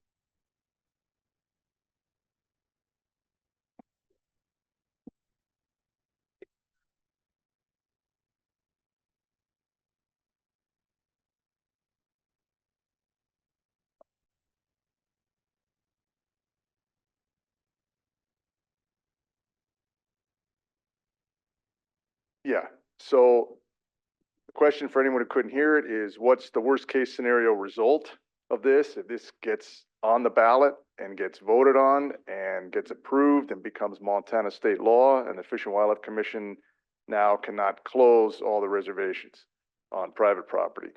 The answer to that is yes. It would probably result almost immediately in litigation. That would be up to the council. I would assume the council would say, yes, we're going to challenge this. There's currently on the Flathead Reservation, I would assume all the reservations would challenge it. There would probably be a lot of litigation from other landowners. This affects everyone in the state. I would expect that the first one out of the gate would be the Flathead Reservation, because there is a pending federal litigation which has been held in abeyance since 1990. CSKT v. State of Montana ex rel. Cool. Mr. Cool was the head of the Fish, Wildlife, and Parks Department.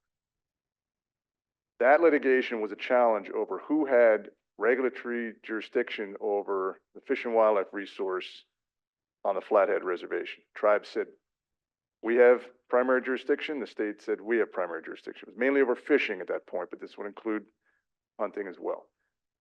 there was an agreement reached, and everybody's familiar with it. It's the agreement that's been operating since 1990, which is the Tribal State Cooperative Fish and Bird Hunting Agreement on the Flathead Reservation, which allows non-members to access tribal lands, to hunt birds, to fish.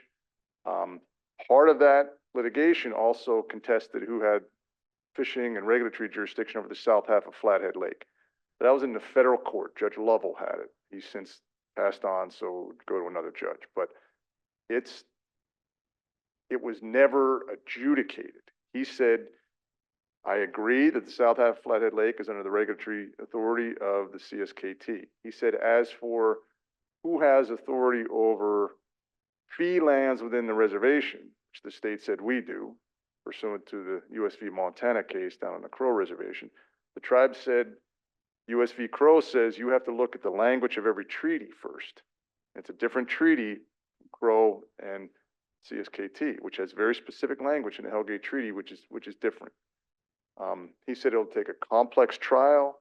It's going to be a big deal, or maybe you guys can go have an agreement. Well, there was already an agreement that was sitting there that had been negotiated. So the state said, we'll do that. So since 1990, it's worked excellently. One of the issues is, so the State Fish and Wildlife Commission has, for years, even before that, said we're not going to open reservations to big game hunting. If you want to hunt there, you go by the tribe's rules. You go hunt, get a license there if they offer them, and you hunt under their regulations. Other reservations do that with non-members. Here, they don't. So it's a closed area for hunting. There is a constituency here, very small, of typically non-members that own property here that want to be able to hunt big game here. So if that occurred, my assumption is, if this becomes law, my assumption is, and I'm making a guess on what the council would say, restart the cool litigation and finish it to the end.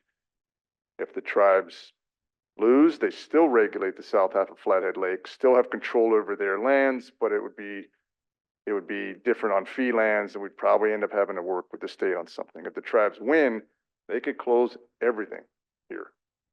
They don't have to be part of the Fish and Game Agreement if they don't want to. So there's a lot of non-member sporting interests, people who fish and hunt, bird hunt here, who do not support this because they want to continue to have access. They don't want to rock the boat. Yes, they want to, they come here, they bird hunt, they fish, they want to continue to do that. They don't own property here. Some of them do own property here. They're like, I'm happy with what I have. I can go off the reservation and go get an elk if I want. So, we'll see. I'm operating under the assumption that the council will direct that we restart that litigation. So, right now, we're not there. Right now, we're in the signature gathering phase. The tribes have made it clear their position is they don't support this. They don't recommend anyone sign on to it.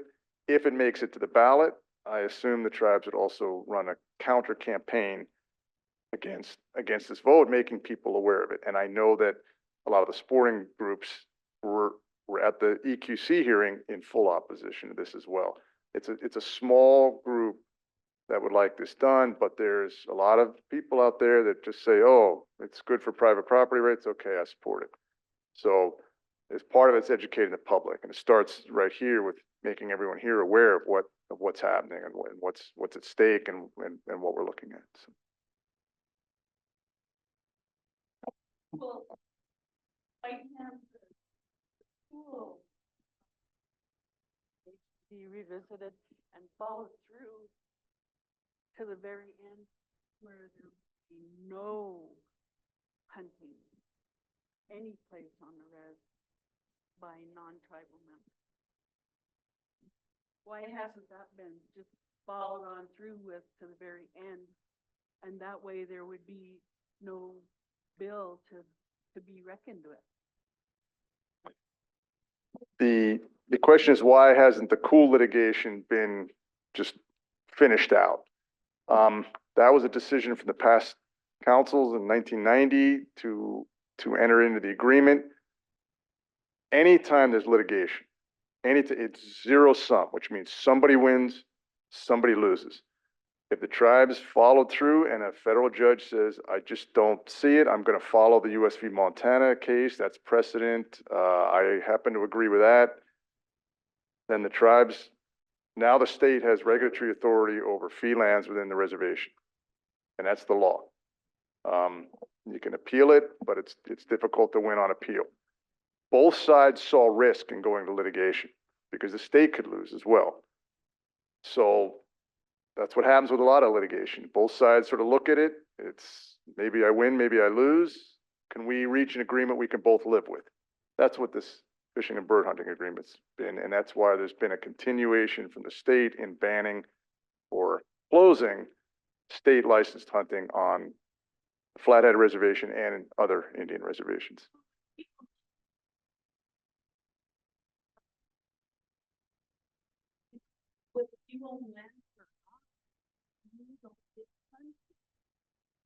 That's ours. Within the confines, I mean, we were put on this reservation until we couldn't, hunt and gather like we used to do. Just because, and now they're looking, and I have heard that from different landowners that, well, I should be able to hunt deer on my own land and stuff and such. Well, then you need to move off this. Because I hate to say it, but give them a minute, you give them an inch and they'll take a mile. I've just seen it too many times. Thank you, John. There's a good report. And Joe, there's a lot there, but US v. Montana was very, very much in the forefront in the 90s when they were looking at that. And so John's very accurate in talking about it falls into the hands of the federal judge. And that's a crapshoot some days. And so you got to be aware of that.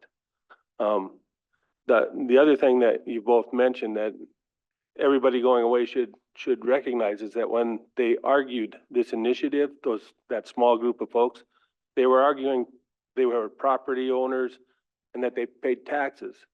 And the thing to remember is property ownership and tax paying has nothing to do with the privilege of hunting. Nothing at all to do with the privilege of hunting. And we got to remember that. And as you meet people and make arguments with people, they're going to bring that up. And that's the education we need to get out to the public. So, any other remarks from council? Tom. Thank you, Chairman. Just one of the obvious allies in this education of this initiative is the sportsmen's groups, and it's exactly a measure to privatize wildlife in Montana. So it's across the landscape. This initiative goes to every piece of private land in the entire state. And so the worst case scenario, if this was to come to pass, is Montana becomes Texas. And so there really isn't any public hunting in Texas. It becomes a landowner privilege. You end up privatizing wildlife resources. And so the obvious partner that we'll be seeking alliances with is the sportsmen's groups. And they've already stepped forward. The initial comments in the hearing through the council, that the Environmental Quality Council that occurred a couple months ago was obvious that the folks coming forward, I think there was only 2 proponents and 50 or 60 opponents to this initiative, as it should be. Very common sense. But we do not want to go backwards. You can go back in time 100 years and it was quite the other way around. There were non-members taking big game on this reservation under state authority. And so we've come a long ways and we do not want to step backwards. We want to move forward. And absolutely, this would be a huge step backwards. It'll cause a lot of litigation. I'd be one of the first one to say that we'll open this case or we'll start a whole new one. But it jeopardizes management of fish and wildlife resources in all of our Aboriginal territory. Part of the funding that the state gets comes from the taxes we pay on guns and ammos and sporting good equipment. And that comes back to the state through a licensing system that allows them then to take millions of dollars, nearly $40 million or $50 million in today's world, that they apply to fish and wildlife management here on the state. If you privatize this and take that management away from the State Fish and Game Commission, the intention of the federal aid to fisheries and wildlife, we call the Dingell-Johnson Pittman Robertson funding, Wallop Bro funding, whatever you want to call them, that jeopardizes that funding. The state could lose millions and millions of dollars. And that's millions and millions of dollars that we also rely on for our collaboration with them off the reservation on co-management of fish and wildlife resources, where we also hunt and fish. It's not just about the reservation. We need to protect our resources in basically all of Montana because we have a protectable interest there. So we'll be seeking out as much partnerships and education as possible. But I'm really going to be relying on, as with the other initiatives that came forward, the sportsmen's groups that are our allies. Thank you, Mr. Chairman. Thank you, Tom. We'll go to Carol, and then I know Lawrence has a question, and then we'll come to you. Yeah, I just want to say, I know we need to be very careful about anything that goes to the US Supreme Court because they, in hindsight, I guess, they look friendly, but they could be very detrimental to us. And I hate to say that about a court, but this one, I would be nervous. Thank you, Carol. Lawrence? I just want to say that I was part of that decision that happened in the 90s. And if we were trying to be kind and allow non-members to hunt the birds because of the introduction of the pheasants that were in the Charlo area. And so we made a concession that we would allow them to hunt. We were going to close down the whole reservation, but because of the introduction of the pheasants to the Charlo area, we made that concession to allow them to hunt birds.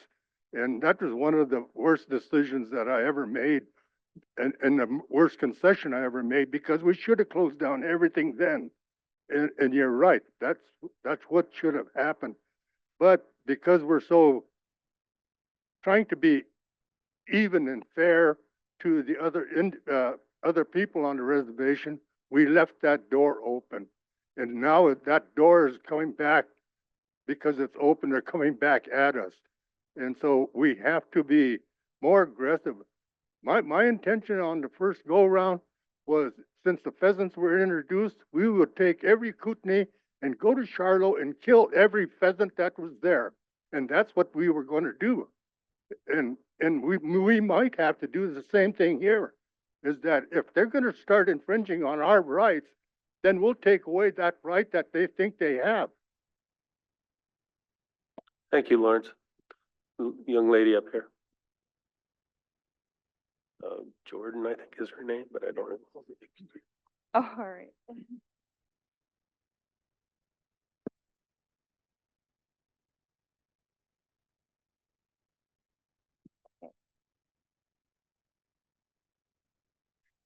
Can you guys hear me? Okay, I just want to mention that one of the sponsors for the I-193 is Rick Schoening. He's a former Montana Fish and Wildlife Parks game warden and Polson police officer. He was just elected into the Justice of Peace. So my question is, if this does happen, say they take it upon themselves and they start hunting, if the Justice of the Peace for Lake County is sponsoring this, is he going to convict? That, I feel like that's a pretty good question.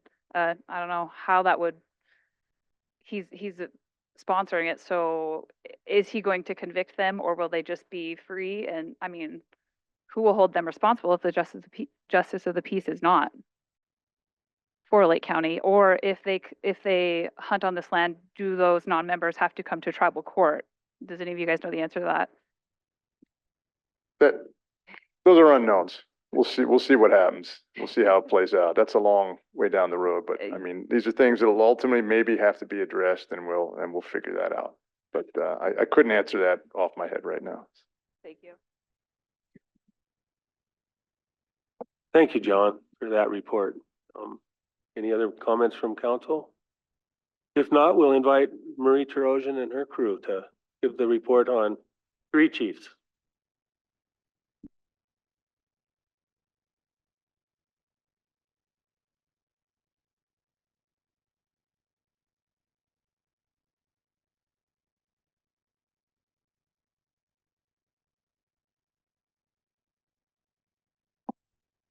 Pesquex Pesia, and Happy New Year to Upen, Pesia, everybody out here. I'm the director of Three Chiefs Cultural Center. For those that don't know me, I'm Marie Terosian. I've been director of the Culture Center since 2005. We've had a lot happen to the Cultural Center since I started work there in 2003 as the education coordinator. Our role as Three Chiefs Cultural Center is to serve our public, our population of tribal membership and non-members to learn about the tribes, learn that we have three separate distinct tribes here, Salish, Kalispel, and Kasenka. Our roles there are education where we hold classes in the arts and teach people how to do our beadwork, sewing, any native games, other types of classes. We have curation facility in a museum. We had a museum where we exhibited all the artifacts and belongings of our tribes, our people, items that they had made, items that they had wore at one time or traded with other tribes. Those items were in the museum and held in a repository for storage, were being taken care of by curation. And in 2020, September 6th, Three Chiefs Cultural Center, People Center back then, was broken into by an arsonist, and the facility was trashed and burned. Several fires were made inside of the facility, and we lost a majority of the collection. The collection that did survive the fire was all on display in the museum. I'm grateful at the construction of the museum portion of Three Chiefs that literally held its ground, it held its structure during the fire. And the fire department did their best to save that portion because I told them that's where the museum was. I showed them where the repository was, but unfortunately the arsonist had gotten into the repository, and one of the main fires was started in that facility, or that part of the facility. So since 2020, my staff and I have been working very hard. I mean, the first couple of weeks was day in, day out, recon mission of recovering everything from the fire that we could, working with people all over the state. We were putting out phone calls to other museums,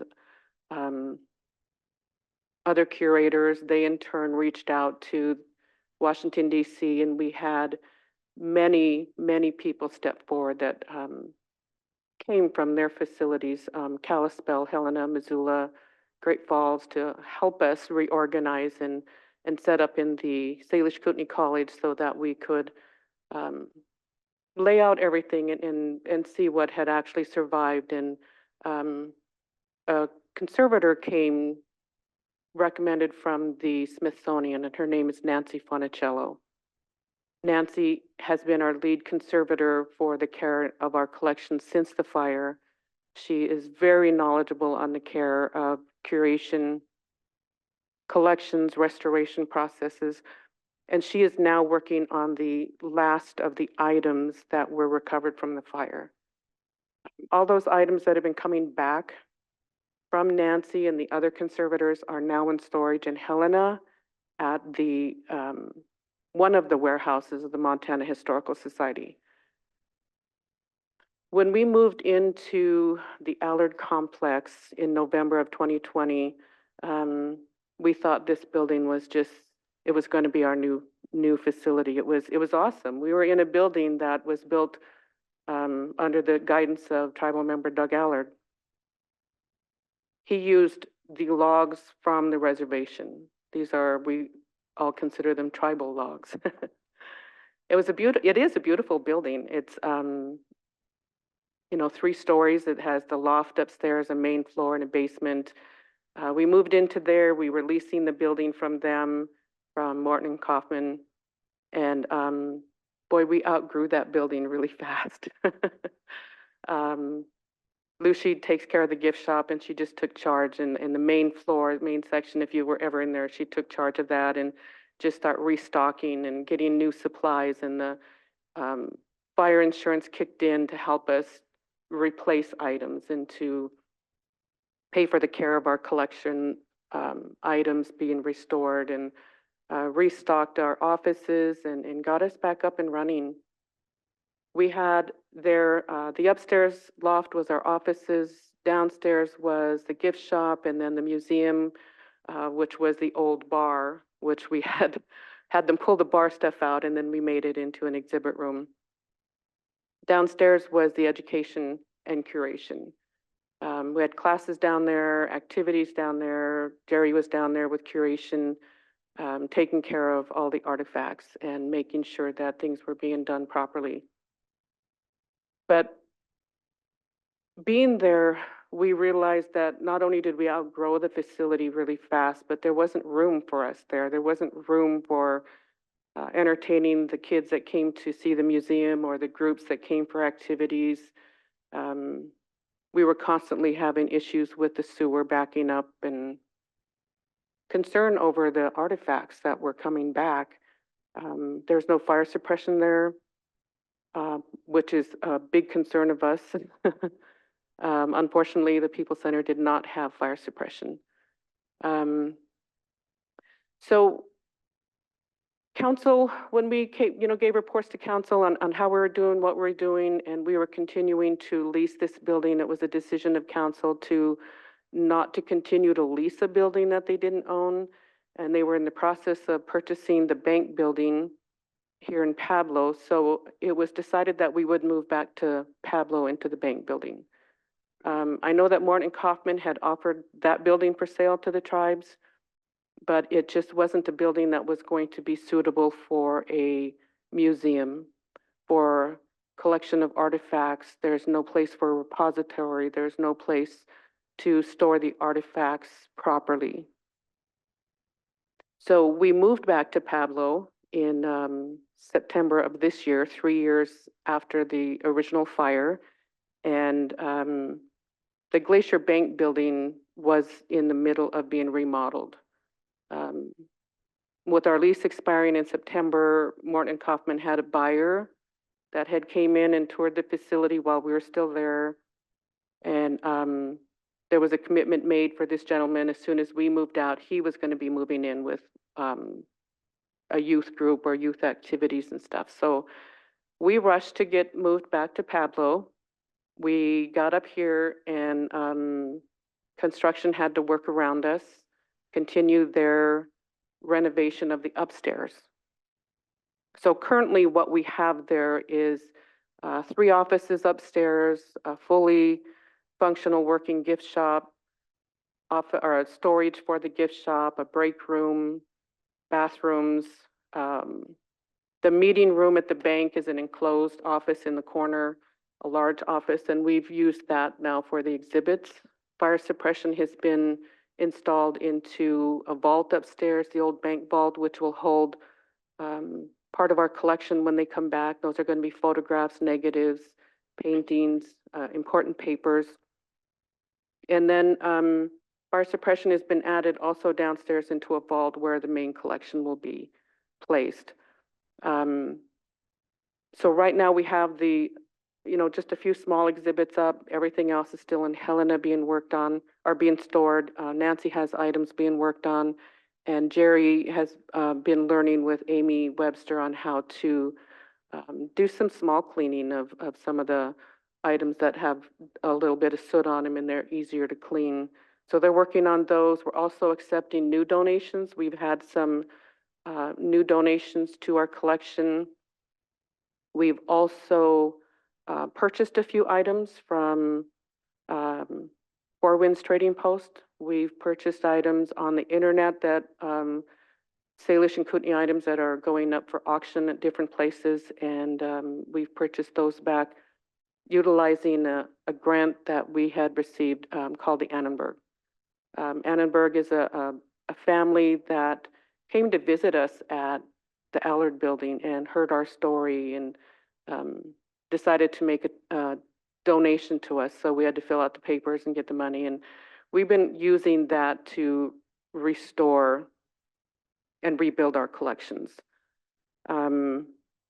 The construction component of the bank building is still in process, and it's been a very, very slow process. The downstairs basement is not complete. We're still waiting for the renovation of the vault to be finished so that we can bring things home from Helena. January 12th, the flooring is scheduled to be put in the curation room, which is Jerry's office, Amy's office, and the facility where they work on things that come in. Education will be downstairs. There'll be a full room of classroom space, Nadia's office, which will be an enclosed office. Those are still being worked on. I know that the electrical's been put in. IT's been there to get all the installation of everything for phones and internet access. Sidewall's been put up, or not sidewall, drywall's been put up. We're still waiting for the flooring to be completed. And I think that's it. I've been working on signage. I know the last time here, council asked about signage, and it's not as easy as I thought it was going to be. I've got a lot of hoops I'm still trying to jump through just to get signs up. We put up some small signs along the highway next to the building so that people would see there we are. But the highway department came through and took all of my signs. So I'm still waiting to hear back from Lands as to where we can put up some type of signage. I want you guys to hear from my staff also. I don't want to be the only one talking. So I'm going to just move on down the line. I want to introduce Lucy Charlo. She's our gift shop manager. She's also an administrative assistant for Three Chiefs and my right-hand person when I'm not available. So I'll let Lucy talk a little bit about what she's doing with the gift shop and how she's taking care of that. Good morning. Well, I thought things were really going slow with the sales because we were overstocked for, we start ordering stuff when we moved and we were just sitting on it and sitting on it. But after looking at the financials yesterday, we are doing pretty well up here, even though we still get phone calls, where are you guys? From the locals, where's the old Glacier Bank building? So you have to explain, where we're at. And yeah, signage would be a lot better, like she said, but we're making do. We did have a great big Christmas sale and brought in about 58,000 this month. So I guess we're not doing too bad up here, even though it looks like it. We're pretty, we need to start stocking summer stuff and spring stuff. We do have a new CSKT blanket. It's, they call it the fuzzy 2-ply plush blanket. One side is a white geometric side and the other has the tribal seal with, I think, eagle feathers around it. So we do have 2 new CSKT blankets. One's a lap blanket, one's like a queen size. We're sitting on a ton of those. We're thinking about getting another tribal blanket from the 8th generation. We're finally selling out of those ones. Yeah, the council's the biggest supporter of those. So we're going to think about getting another tribal blanket besides those 2. Maybe it's like a Pendleton type blanket. But other than that, I mean, the gift shop is I like the space here. I mean, it's like crammed, like she said the other day. It's like a maze getting through there. We have a lot more space like we did at the other place. So that's nice. I guess just wanting to know when our permanent place is going to be built and where we're going to be is the big question on everybody's minds. It's nice to be in a bigger spot, but it's also would be nice to know what you guys are going to do with us. That's pretty much it. I'll let Nadia talk. Etch Open, Nadia Adams, Joyce Quest. I'm the education coordinator for Three Chiefs. And like the reoccurring theme is we're doing our best. So my best has been kind of put into a small corner waiting for our downstairs to be done. And once that's done, my plans are just off the charts. But until then, I've been working in our break room, having like 2 to 3 classes, 2 to 3 people per class, sewing, beading. I've made a bulletin board. I was a language apprentice for the last couple of years. So I try to incorporate language in anything that I teach, even just like simple vocab and greetings. I did QR codes, so when you walk in and you see our bulletin, you can like scan the QR codes and learn language. And it's just a brief word or a phrase. It'll be changed out all the time, but stay tuned for more of those. I'm excited for our downstairs to be finished. I do have a giant concern about my downstairs though. As of right now, there's no emergency exit. And as the fire chief's granddaughter, safety is one of my main concerns. We have classes of 20 third graders and there's no emergency exit. So I would really appreciate CHUP and council to take into consideration young people safety, all people's safety. Another concern I have is that there's no disability entrance or exit also. We have a stair lift, but in case of emergency, it goes like 0.2 miles per hour. So I just would like all these things to be considered as you hear us today. Thank you. Bam Namsh.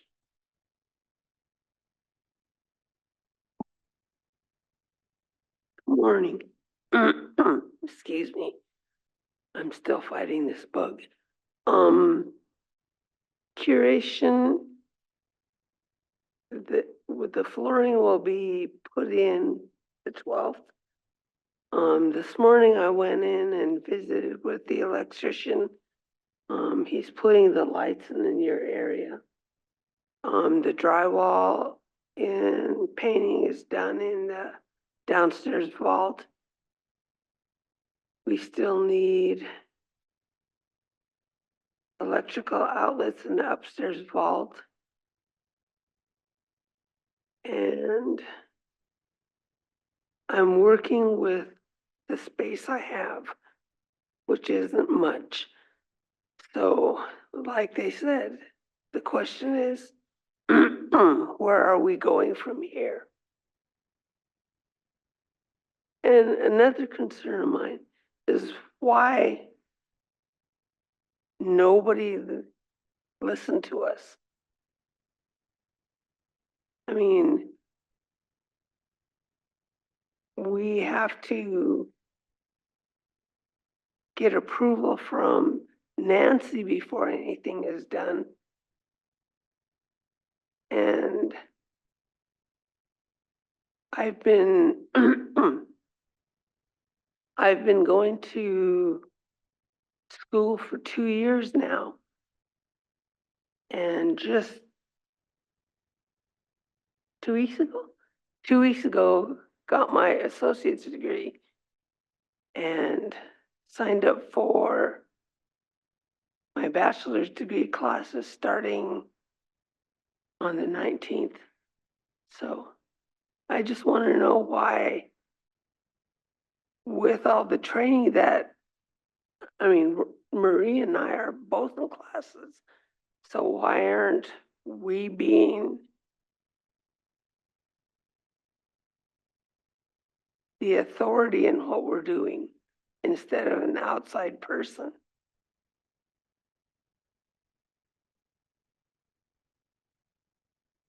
What else do I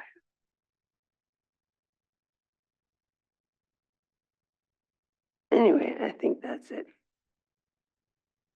I just want to address what Jerry's talking about, just so you guys have an understanding what she's talking about. All through the construction process, we address our concerns to the contractor or to whoever's coming in to do the work of what specifics need to be done for the vaults for where our items are going to be stored. Recently at a meeting, we were told that we were taken out of that loop, that from now on, the contractor will talk with Nancy Fonicello, our lead conservator, on specifics for the vaults. And I know that's frustrating on our part. It just made us feel like, you know, we know what we're talking about. We know what we're doing. We've cared for these collections. Jerry's classes are for museum studies.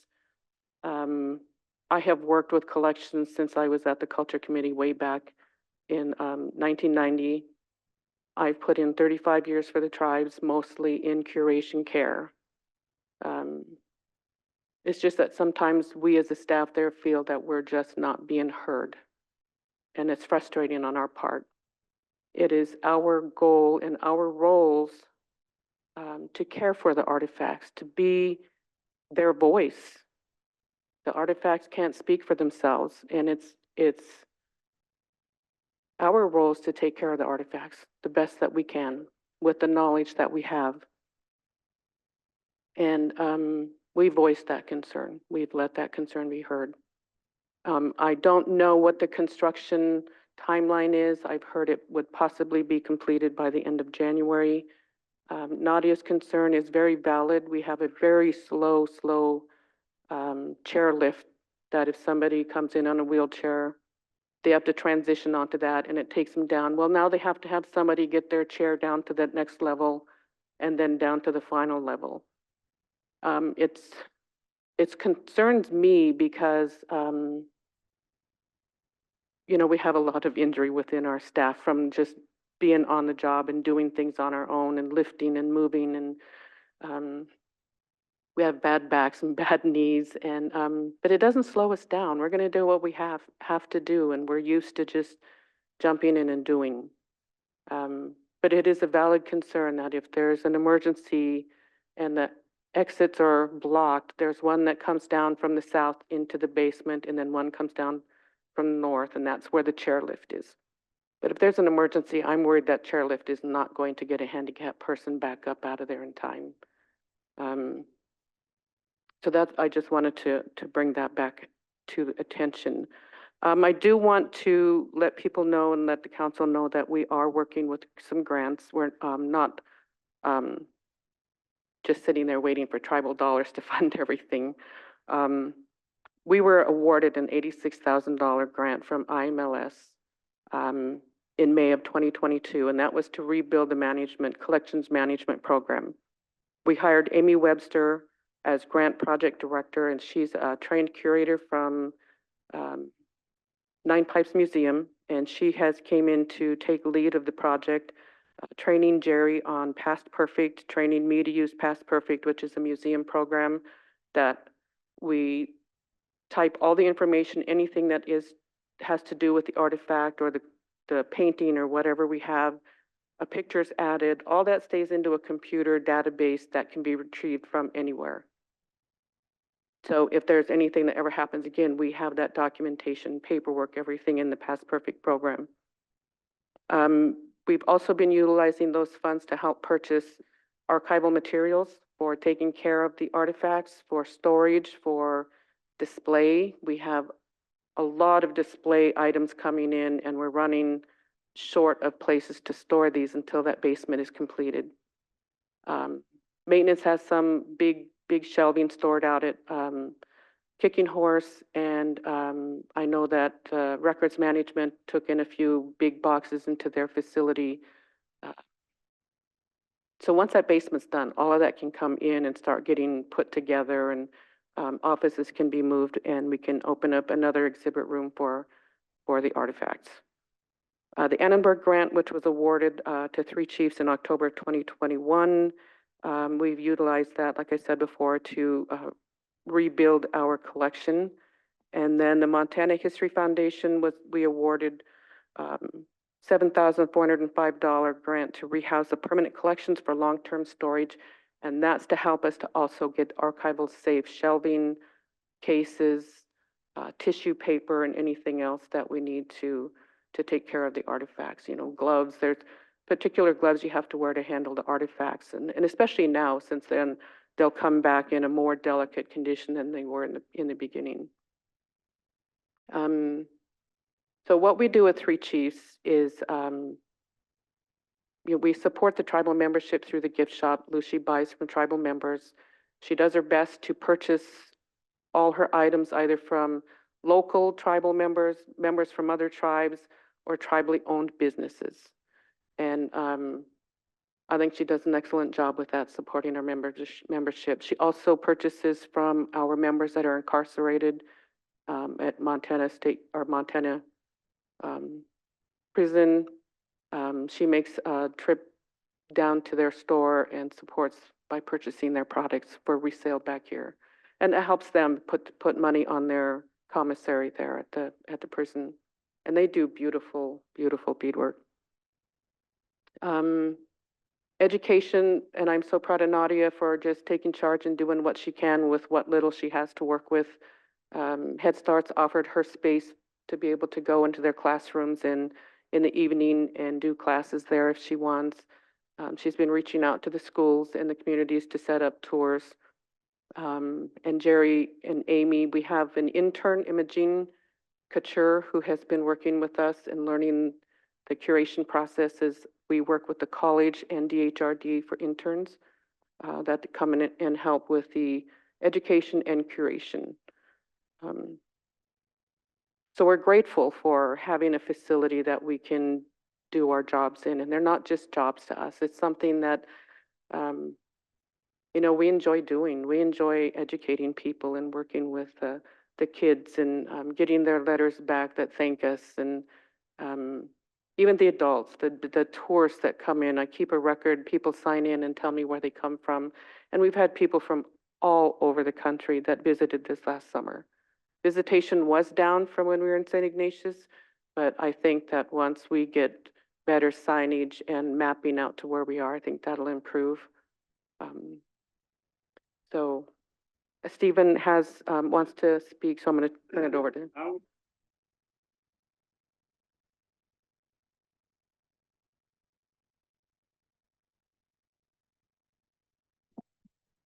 It's the three chiefs, just like here, you know, we got the three chiefs here. And I'm honored with you women putting up there, you know, the three chiefs. And to me, I support this three chiefs here, this store. And when I hear a lot about the people, you know. I didn't mean to get against you guys, but when I go to Gusum to go to work, I do a lot of beating, you know. It's so easy for me to stop, you know, on Mission and drive off there, you know, and I know where to go, you know, because I go visit them, I buy something from them, you know, and I know right where the beads and everything's at, you know. It's already there, you know. In a lot of places, you don't see that, you know. A lot of reservations, you have to go off someplace, you know. And it's always neat in there, you know. And to me, when I'm coming in from this way, towards from Roland to Polson, there's no turning in there, you know. I should just turn in there and tell the people, the councilman said, well, I could do that, you know. You know, this is the reservation, then pretty soon cars will be going over, you know. We should make our own road. Because, you know, it's hard. I know it's hard for them, you know. I mean, maybe not them, but for me to go down and if I'm going to Polson and to come from Roland to go buy my beads and whatever I need, you know. I do a lot of beading, you know, and there's a lot of people here probably do a lot of beading too, you know. Then they have to go way around, you know, to come to their store, you know. And they really got good stuff in there. I mean, you know, stuff to buy and what to do and hides and whatever, you know. And the thing is that one block kind of blocks it off, you know. You know what I'm saying? Then you have to go over that, you know. I'd rather have the three chiefs in Mission or Lay or whatever, you know.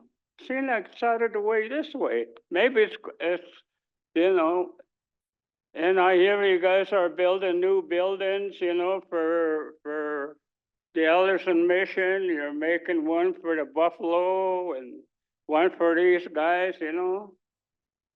But me, I don't know. When is that going to happen, you know? And that's why I always ask the councilman, you know, when are we going to do these things, you know?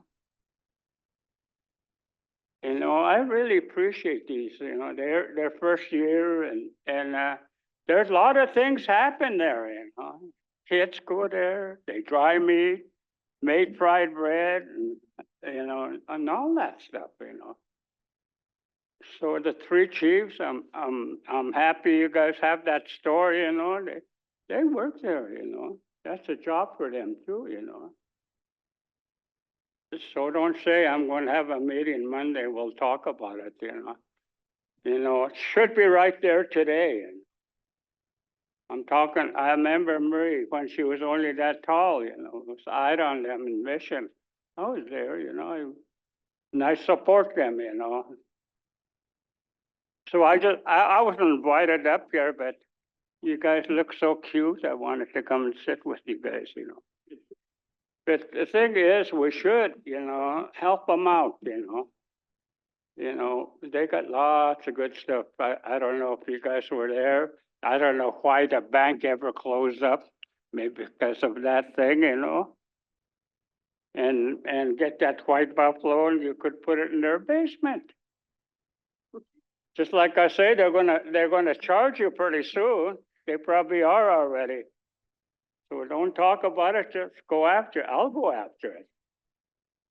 I probably have to duct tape it when I get back here, but we got it back here.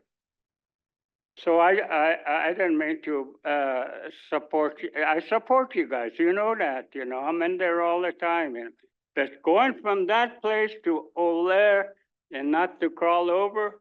And if you say it's okay to crawl over, drive over that hump, I'll drive over that hump. You know. You know. And if the cop sees me, they'll come and talk to you. I'm sorry, Stephen. It's not And okay. that's all I drive got over. to say, but I support these women, you know. They got a neat store. It's always clean. And people, during the summertime, they probably start doing some dry meat and all that stuff, you know. So I'm sorry, women, I wasn't invited, but.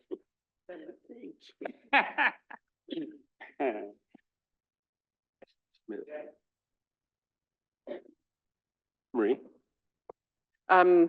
Yeah, I just, thanks, Stephen. He is a big supporter. Our elders are our main support, and we appreciate any time they voice their opinion with us and for us. So, and we are ready to move forward on our new facility and make those decisions and look at what's out there that we can do. I mean, we have a big long list. We met with Patty Hibbler not too long ago and gave her a lot of our thoughts and our ideas and suggestions of what we see in a new facility for Three Chiefs. So, you know, it's been 3 years, so we are ready to move forward and get a permanent home for Three Chiefs. But Lem Specia. Thank you, Marie, and staff. And Jerry, is duct tape part of your classes?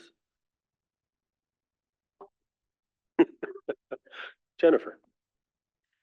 I just want to say thank you for coming in. And I know that all of you work your hearts out at your job and you provide a really good service for the community. And I'm only one vote among 10. But I have been there and I've met with you, Marie, and I hear your concerns. And I personally support the People Center and I'm supportive of what you want to do.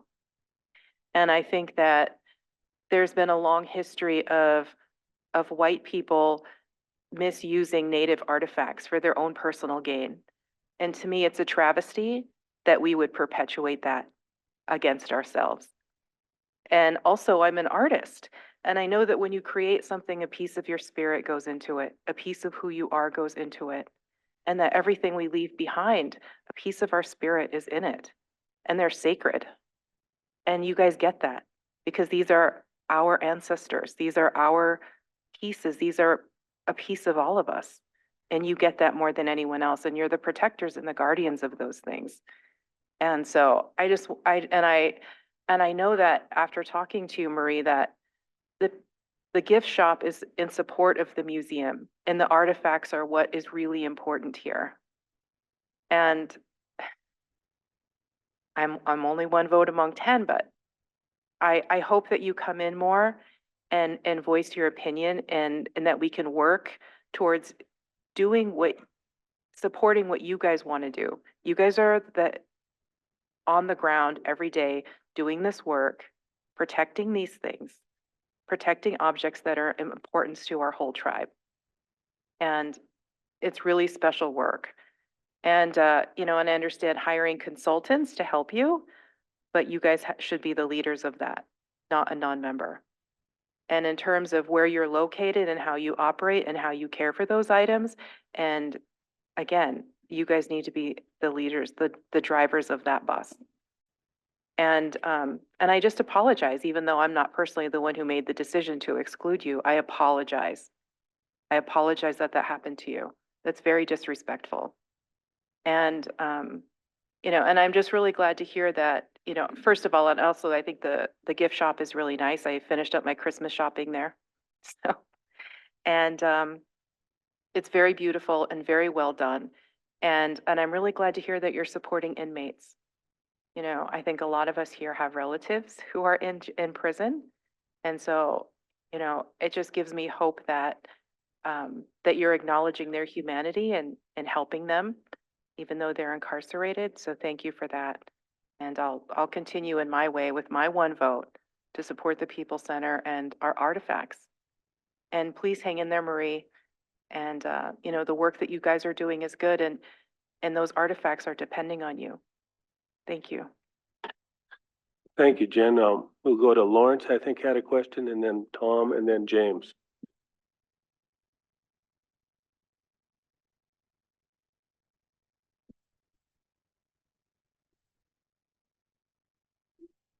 A left turn lane there.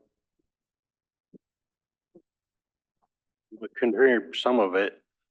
Lawrence is talking about asking the highway department to put in a left turn lane, and we've actually talked about that. So, Tom. Thank you, Chairman, and thank you for your presentation, Marie et al. Really appreciated the update. One question, and if you're not doing this, I would appreciate maybe consideration to do it. When you have sales, if you could, put that in the paper, the Charcusta, if you do or don't, I would appreciate that. I don't know if I see them in the Charcusta or not, but I think that would maybe reach more people and take advantage of the sales when you have them. The other item would be is that I know this council took action right away to the other, we need three chiefs. We need to have a museum. We need to have that. We need to have this this knowledge passed on to our people, and all of it that's been going on with the former People Center and the three chiefs. I'm a very strong supporter of that. One of the considerations was, and we identified it quite a while ago, that the Bison Range, the visitor center there, is outdated and not in compliance with some of the same things that you're stating right here.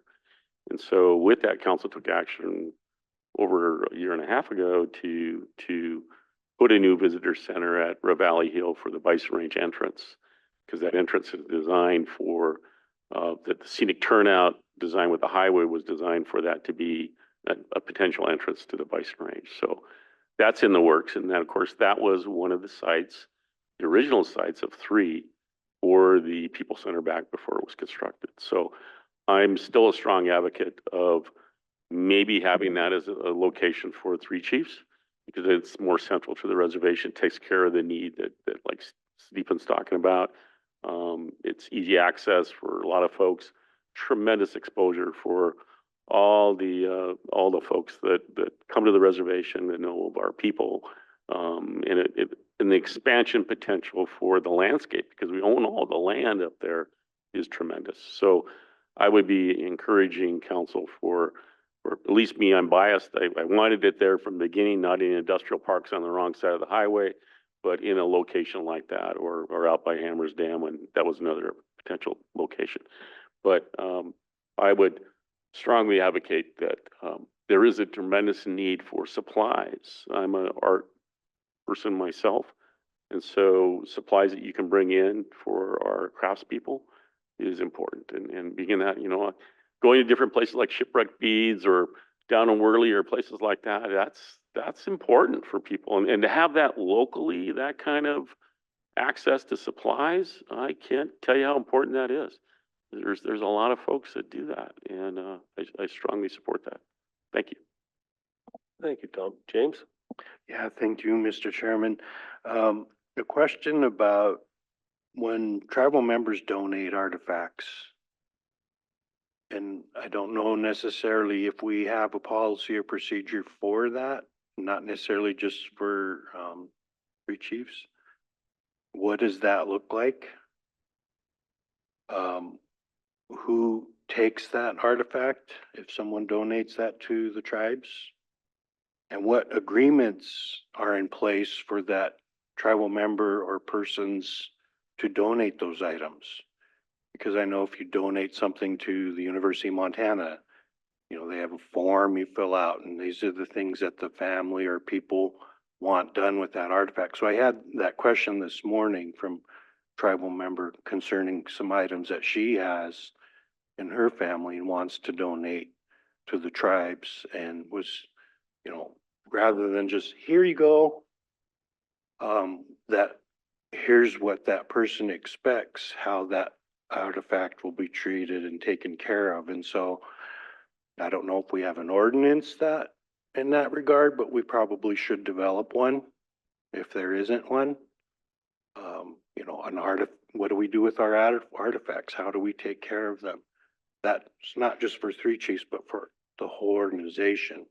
You know, because a variety of the departments get artifacts and things given and donated.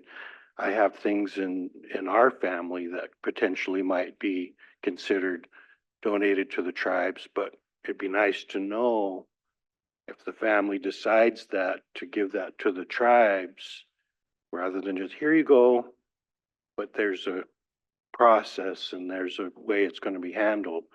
You know, like if it's something going to be displayed, what kind of box is it in? Is it, you know, acid-free backing, ultraviolet glass, all those kind of things. So, and the reason I know that, we went through that with my grandpa Steele's, some of his World War II artifacts.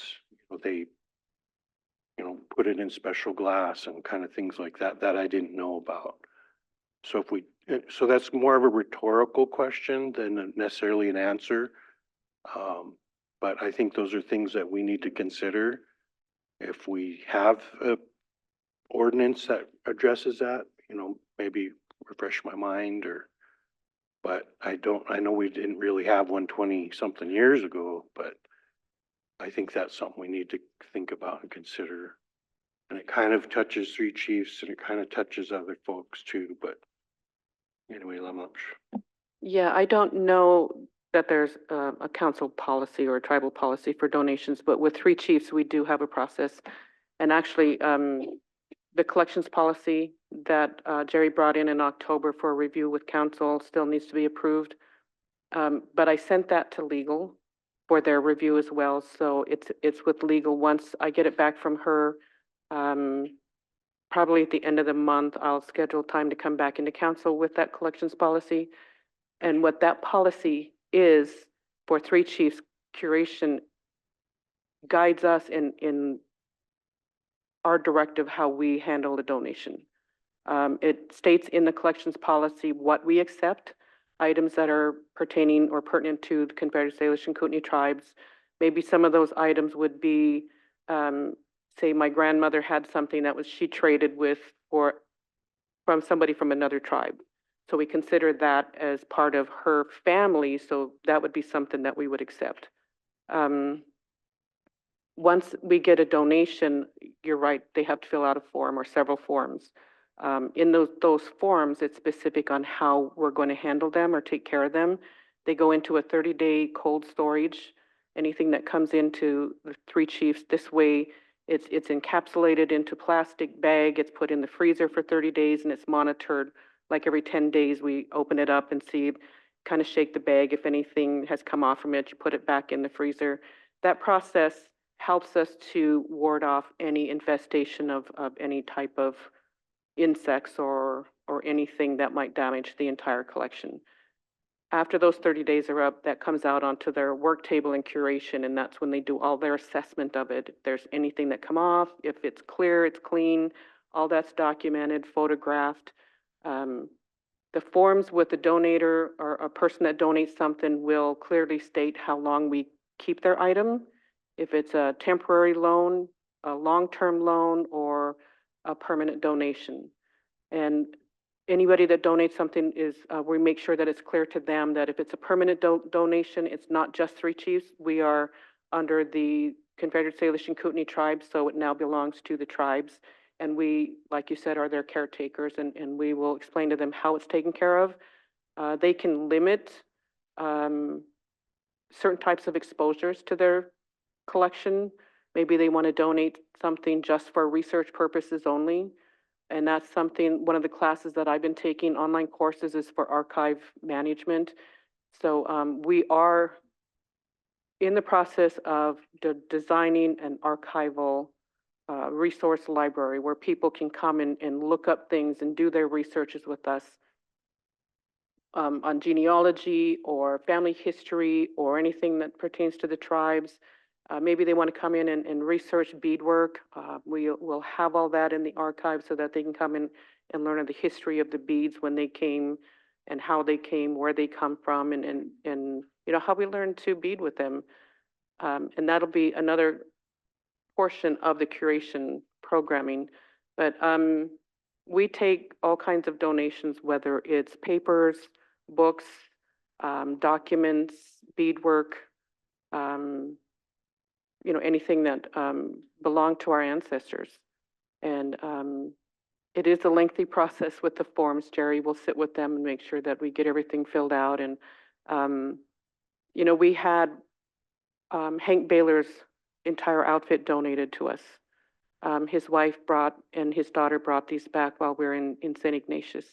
So we have his beaded outfit and his feathers and his bells and his moccasins. And she just felt that since he served the tribe and the people, that they should be a part of the tribe now permanently. So we did put those on display for 6 months up at Hockaday. And now they're back. So, and that's one of the other things that we do, is we collaborate with other museums and put things on loan for exhibits there. One exhibit I forgot to tell everybody about is at the University of Montana, their new little heritage center. We've had a collection and an exhibit in one of their rooms that talks about the fire, talks about the People Center, and everything that we've gone through. Some of our artifacts are exhibited in there as well. And that closes in March. February, I will be there to present a presentation in the evening to the public that just does a kind of a talk, you know, an answer question type thing with them about the fire and the exhibit and the tribes. And then in March, we're hosting with them tribal artists panel. We will have 2 artists on that panel. I know one is Sanjay, Lucy's son, who's an excellent artist. And Jerry, I forget who the second one is. The Persephone? No? The real Sandoval?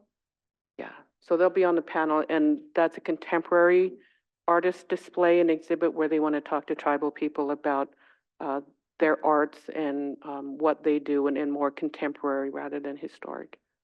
So we reach out a lot to other museums, and they reach out to us, and we do a lot of collaborating. Thanks, Marie. And could I get a can you maybe email me a copy of that policy? Yep, and you too. I'll make sure you guys Yeah. get a copy of the collection Thank you. policy. You bet. Other remarks from council? Well, thank you, Marie and Lucy and Nadia and Jerry. Thank you very much. Thank you, guys. And on a personal note, I just want to ask you guys to say a little prayer for my mom. Tomorrow, Ida Curley is celebrating her 86th birthday.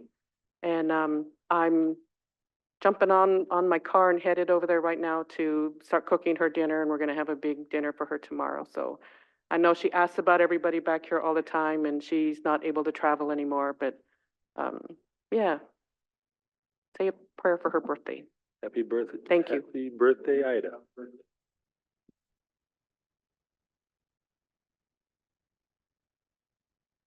Well, next on the agenda is to open the floor to the membership, and we have five folks that have signed up to speak with us. We'll go in this order. Ruth Swaney is signed up. Sam Barnaby signed up. Shelley Fiant, Gwen Nicholson, and Teresa McDonald. So, Ruth?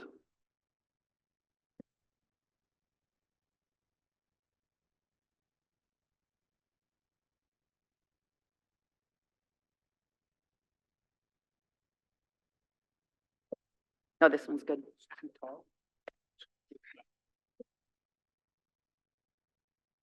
Pest Skadhat, Kitsuk Kiokit, Pest and Spent Cookin Makut. Good day. Happy New Year.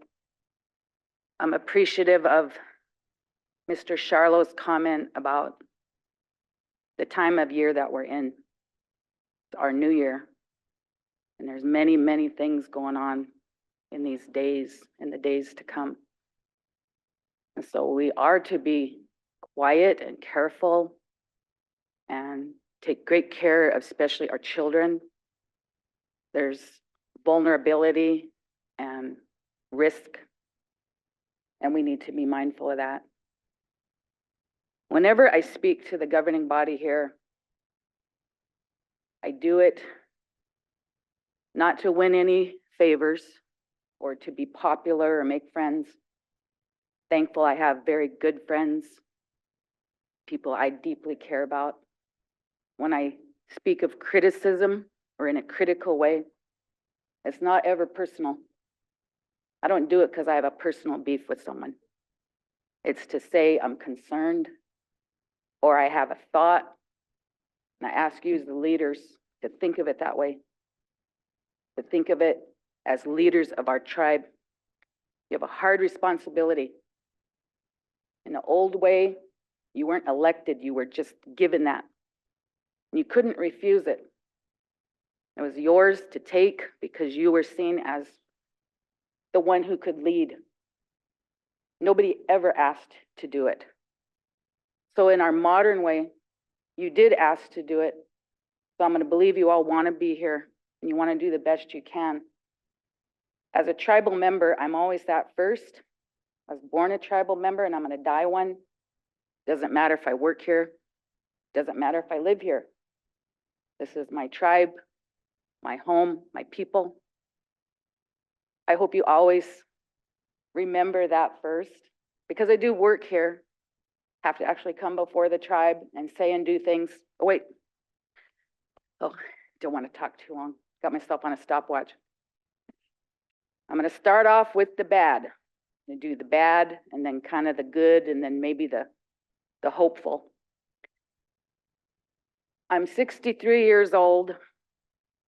So for the better part of the time this tribe has had a constitution, I've been alive. I've watched it in action, close and up front, very directly actually. I'm not a great fan of it, but we do have to follow it, but to follow it until it gets changed. I pray that before I'm gone, it will get changed. There's some real simple things that need to change right now. And you are empowered in your Constitution. I do hope you have read it, all of you. And even if you have read it, you go back and you read it again. Y'all got a smartphone? Here's mine. I'm looking at it right now. I download a file and it's there. So getting older is not always a blessing. You forget. You think that you know something and then you go back and say, no, I had that word wrong or something was wrong. I'll start with this one. Article 3, Tribal Council. Representation from the districts hereby designated shall be as follows. Jocko Valley. It's not our lead, it's Jocko Valley. That change needs to be made. It's not the Arley district, it's Jocko Valley. And mission. It is not St. Ignatius, and please don't keep using that. That is not even a tribal connotation for us. So please go with mission from now on. 2 councilmen, now remember it's 1935, so don't get gender wound up about it. 2 councilmen each. That was the Jocko Valley and mission. That's in the Constitution, Article 3. 2 councilmen each. Jocko Valley and mission. Not gonna let go of that one. And then you have Ronan, Pablo, Polson, Elmo-Dayton. Let's get that one accurate too. Hot Springs-Camas Prairie. Make that one accurate as well. And Dixon, 1 councilman each. What say you council members, to how you are complying with that? How did you invoke a change that changed that? There's a reason why those were done that way. Even before the Constitutional Council, we had a community basis of representation, and that's my entire point. If we are not going to do community-based representation, then we need to officially change it, and it has to be voted on by the members. It's the only way it can happen. You cannot pass a law that conflicts with this. I'm not a lawyer, and you have many that you should consult with, but I've been concerned about this for some time.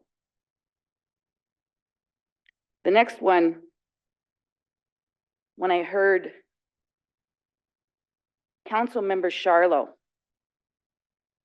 got to do a little rollback, 44 years ago.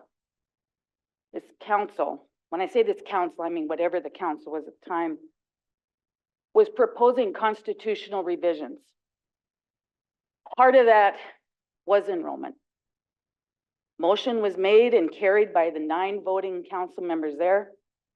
Motion was made by my dad, actually, that when they went out to the districts, they would talk about counting other Indian blood in the enrollment. But we all know what happened. Nothing. Meetings must have been held. 35 years ago, tomorrow, I came to the quarterly. I had collected signatures, actually, not on an official petition, but just by informal. Collected signatures of over 200 eligible voters and asked 2 questions. That should there be a vote to change the Constitution regarding election of the chair at large, and the other was to count Indian blood. I had overwhelming numbers in favor of both. Not one councilman there would make that motion to put it to the referendum vote. So we keep talking about what should we do about enrollment. When I say we, I do not mean the council, I mean us people. Every single one of us in this room, if you have the privilege to be enrolled, you thank all of your Indian blood for that. If you can proclaim that you are only Sedlish or Ksanka or Kalispa, you are extremely rare. I claim it doesn't exist, but you know, if that's what you've been taught. Our tribe traditionally did that. It's not a change. To say we're going to change it and count other Indian blood, that's not a change at all. It's going back to and away from an 88-year policy that didn't serve us. It's only made our numbers go down. The decline in our enrollment was foreseen by a study done in the 90s that said it'd be 2070 when we would hit that peak and then decline. We're already there, 50 years ahead of time. Because there's one real serious thing that's already working against us, and that is a very high mortality rate. We don't live as long. We are losing more members than we're gaining. And the very fact that we exclude that blood is part of that, but I don't know to what degree it's part of it. I'm not that expert. You'd have to do some pretty rigorous scientific study. But our ancestors were smarter than that. They were already making sure that they joined in with other tribal people to ensure the future of their tribe. Because their one value was to not marry or procreate within their own people. And our language gives us that truth because of the specificity of our kinship terms. Another important reason to know our language. This is an issue, doesn't have nothing to do with me. I've already benefited from other Indian blood because I got counted by in my ancestors' blood. It's not going to get me enrolled. I'm already enrolled. It's not going to get my kids enrolled. They're already enrolled. It could get my grandkids enrolled. They're already enrolled in other tribes, and those other tribes are counting our blood. Isn't that ironic? That's ironic. And those tribes are huge. They're not trying to like get bigger just to get bigger. It's just what they do. So it's a thing that I ask. Again, read your Constitution. Read the part about, I'll get you to it here. Article 10 amendments. And this is the last part of that. Because first it says, Constitution and bylaws can be amended by majority vote of the qualified voters voting in an election for that purpose by the secretary, provided at least 30% of those entitled to vote shall vote, et cetera, et cetera. It shall be the duty of Secretary of the Interior to call an election on any proposed amendment at the request of 2/3 of the council or upon presentation of a petition. You are already empowered. You've been empowered since 1935. You don't have to wait for the people to bring the issue. The other comment I heard was from Mr. Matt. We're here to do what the people want. I think, well, I appreciate his saying that. And if I was to hold him to it, I'd say, well, come on, Bing, you said, do what Ruth wants. It's not that simple. I don't want you to do this because Ruth said. I want you to do this because this is in the best interest of our tribe for the future. Because we're all done, all of us. By the way, our time's over. Everything we do is not today. It's for way down there.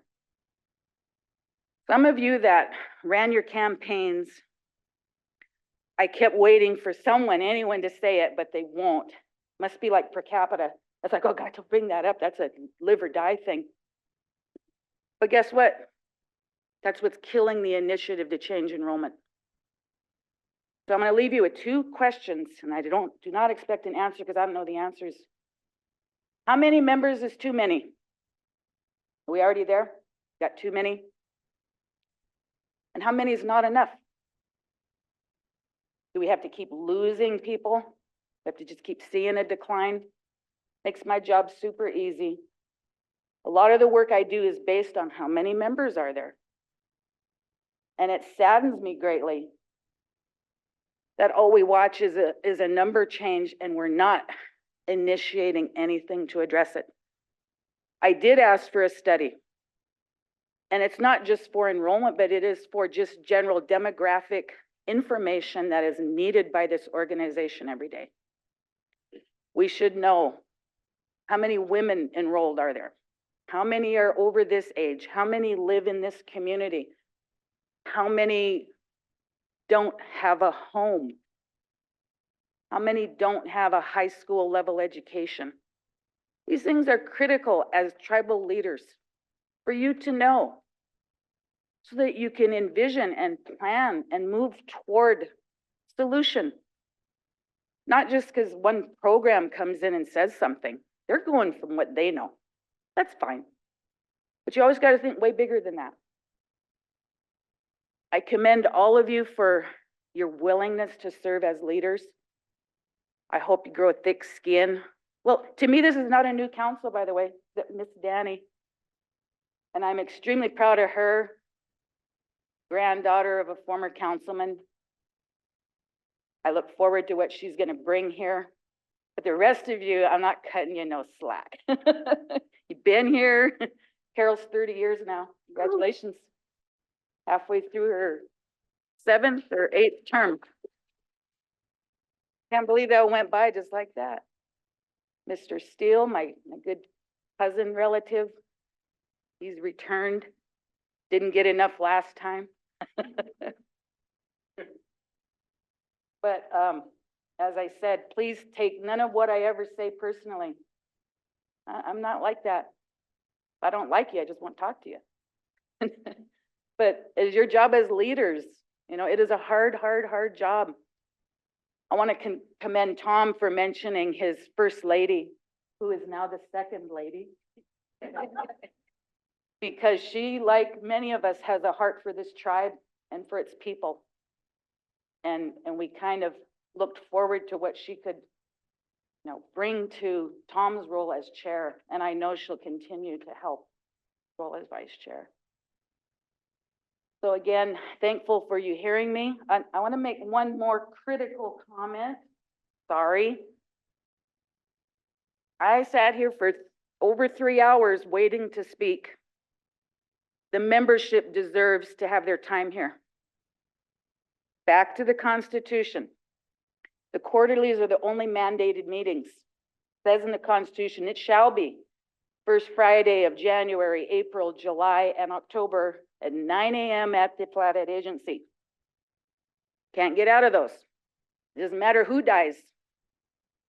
Then it says the special meetings are all the other meetings that you could call as the business warrants. That's what you're actually doing in your weekly meetings. Those are special meetings. You're having them at your pleasure. And guess what? They don't have to be open, and maybe some of them shouldn't be. It might help you do your business better. Say, we're just going to convene and take care of all kinds of administrative governmental business that the membership doesn't much care about or shouldn't be allowed to opinion on. That's a criticism I've held for quite some time. You will run yourselves into the ground trying to look over every governmental thing when you have a staff of high-paid people whose job it is to do that. Everything 3 chiefs brought up, there's some high-paid person already in charge of that. It's their solution and their problem to address, not the 10 of you. So relieve yourselves of that and hold those high officials accountable. That's what they're there for. And to me, they're like you guys. They're not off the clock. Not when they're got their hands over entire organizations administering important services and serving the membership. They don't get to take Saturday off or the Grizz game or whatever the heck is going on. That's their duty. And that is also going back to tradition. When you have that job, you don't get vacation from it. That's your role. You fulfill that as best you can till you can't anymore. And then the next person comes up and takes over. Lamb Lynch. Thank you, Ruth. Sam Barnaby.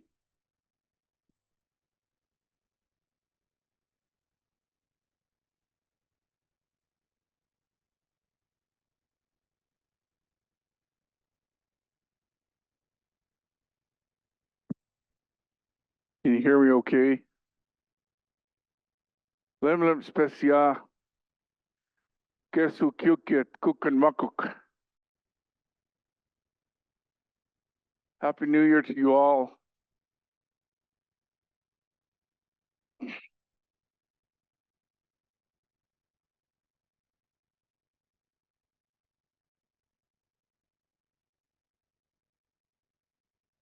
There are things that happen in life, and I've lived this life. I'm going to be 56 the end of this month. About the same time our dad had his birthday in 21st.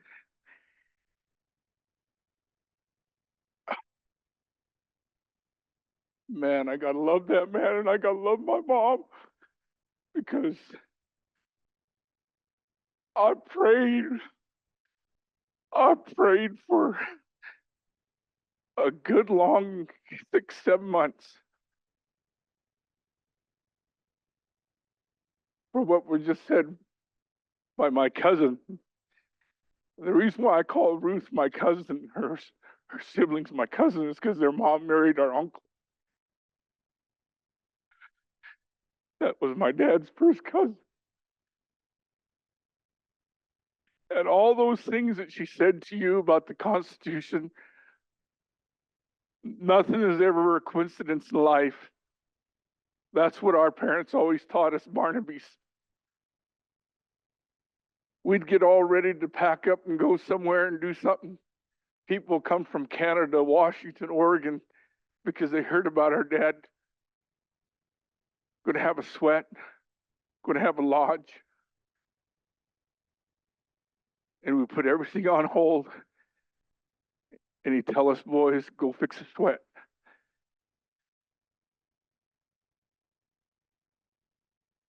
I'm glad to be here today because it was foretold in those prayers that Ruth would answer my prayers. You need to look at that Constitution, like she said. A lot of people make fun of our older brother and call him Sue Sonny. Sonny Lowe's was my brother. I'm glad to call him my brother. Might have had our differences, but he's got a lot of knowledge up there. Why did that come from our mom? That's why we're siblings. A lot of what he made sense when he was here the last quarterly was about the seat I was running for, was about what she's talking about. And I'm sitting there and I'm like, yeah, I don't want to be misrepresenting the people because that needs to go up to referendum vote and you've got the power. But yet you took the power away from the people because that needs to go to the referendum people vote to vote on that. But you took it into your own hands and whatever governing body it was then, might have been the last council, might have been the council before that, but just took it and ran and said, we're going to make it at large in Arlee, at large in St. Ignatius.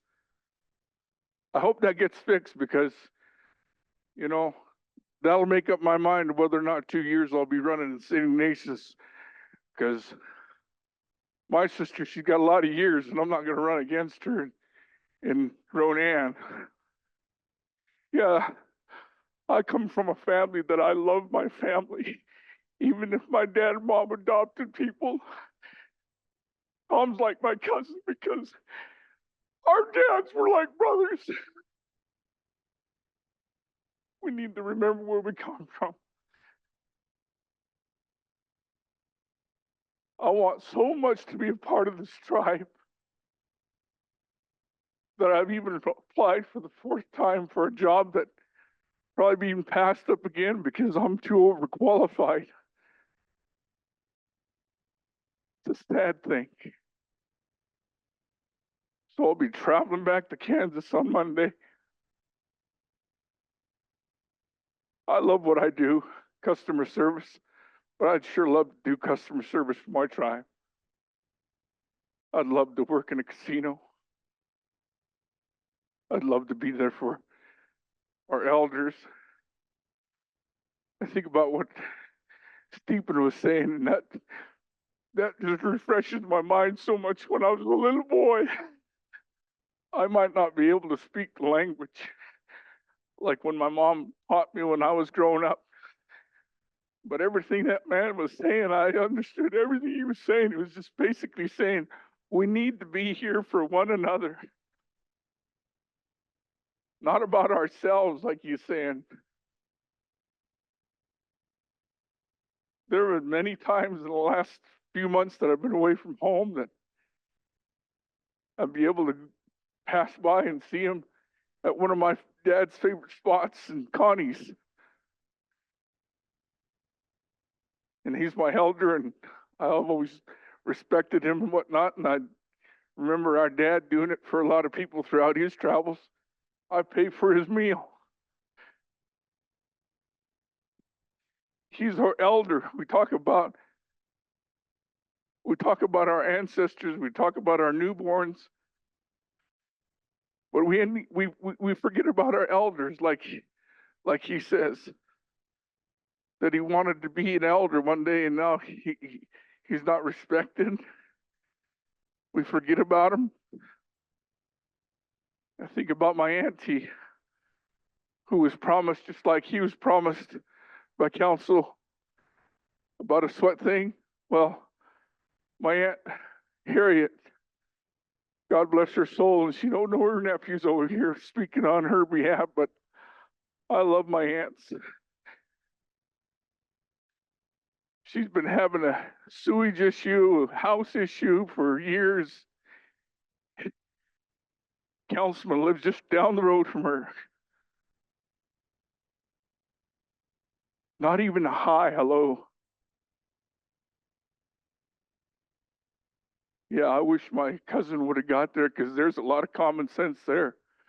Binko Benik, native Potawatomi from our Uncle Leroy. A lot of common sense. I might not have a degree in bachelor's or anything, but I think about a tape recording I had listened to when my dad was talking, and it was Bearhead Sweeney. I feel like I've got a PhD in customer service. That's right, post hole digger. Because I do. I leave my family 80% of the time of the year now working for Walmart, providing for them. Even want to take a cut and pay to come back work for my tribe. They don't want to pay me that dollar. They want to start me at bottom wages to work for my tribe. Sad. Then all you ever get is lip service. Lip service over the telephone. Board members that you assign to gaming or all these other boards. Then they throw the ball in your court and you throw the ball in their court. One of the things I'm gonna miss is vice chairman that's leaving, but he's still here and he's still gonna get calls from me. Leonard always had a listening ear, always returned my calls. Carol, the same thing. Does anybody talk to my Aunt Harriet McDougall? Anybody try to follow up with her and get her a new home? No. She was on a sick bed when I went campaigning to her house a few months ago when I was on my downtime home for 3-4 days from where I go traveling abroad with Walmart doing remodels.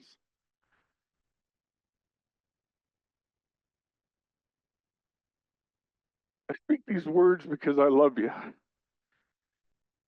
I don't hate any of you. I know you're representing us. You're doing the best you can. But you got to remember who you got voted in by. Even if they didn't vote for you, you still are a representative of the people. Scared. You're not a representative of yourself or your families. You're a representative of the people of the Salish, Pondere, Kasanka people. We have so much division amongst ourselves even, and that's a sad thing. That's my biggest prayer today.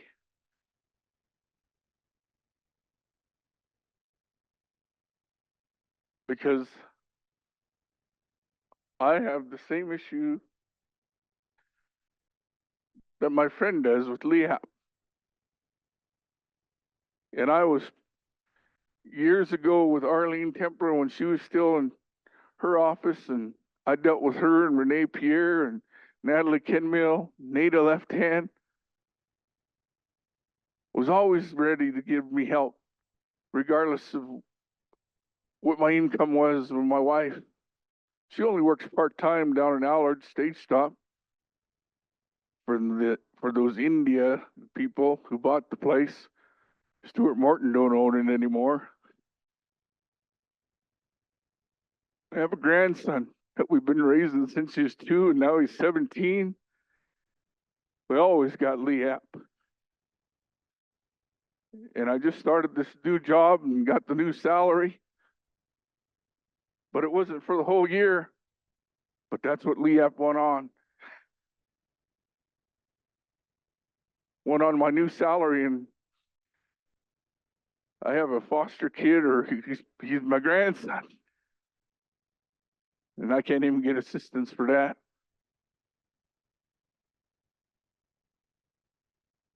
But you take care of yourselves, well, start taking care of us.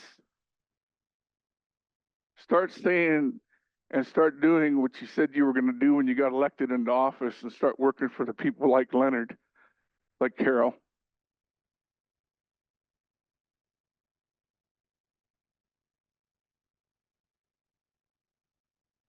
And I'm not going to put this to rest until we all get our paid out of the Salazar settlement. Eloise Cobell, God rest her soul. That wasn't what the settlement was for. It was for us to take it upon yourselves as council to do with it what you wanted, or the council before you. But you guys keep on go round and round in that revolving door. The only one who's speaking up for it is my good friend there, Bing. And I think some of you others would speak up and support him. But no, what do you guys do?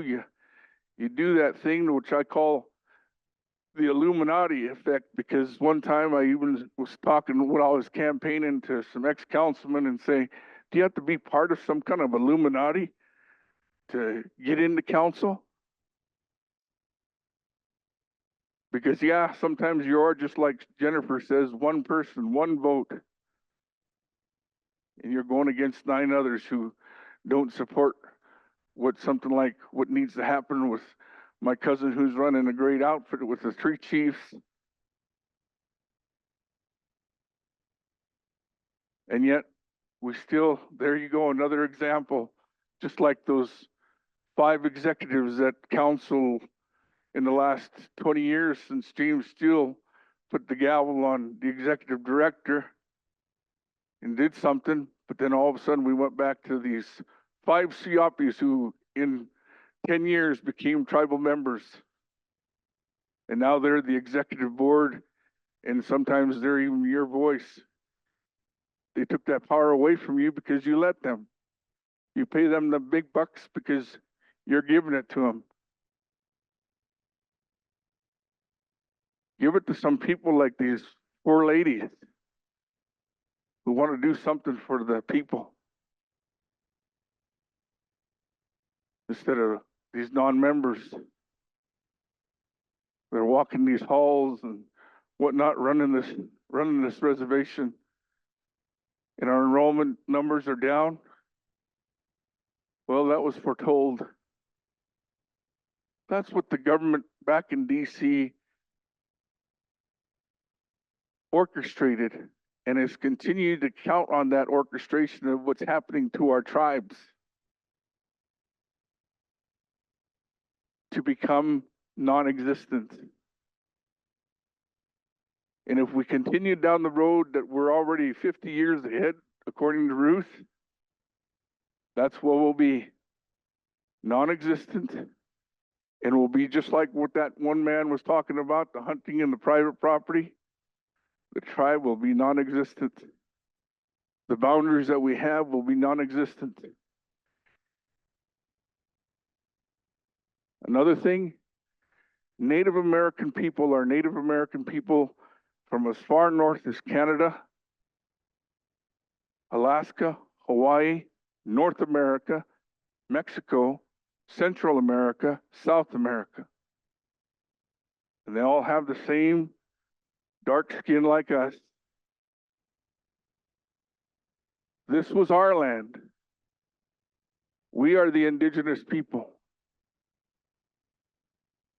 Trump and them, they came from Europe or wherever else they might have came from. And we're letting them run the show. Because we don't want to step up. We tell a good story when we come to quarterly.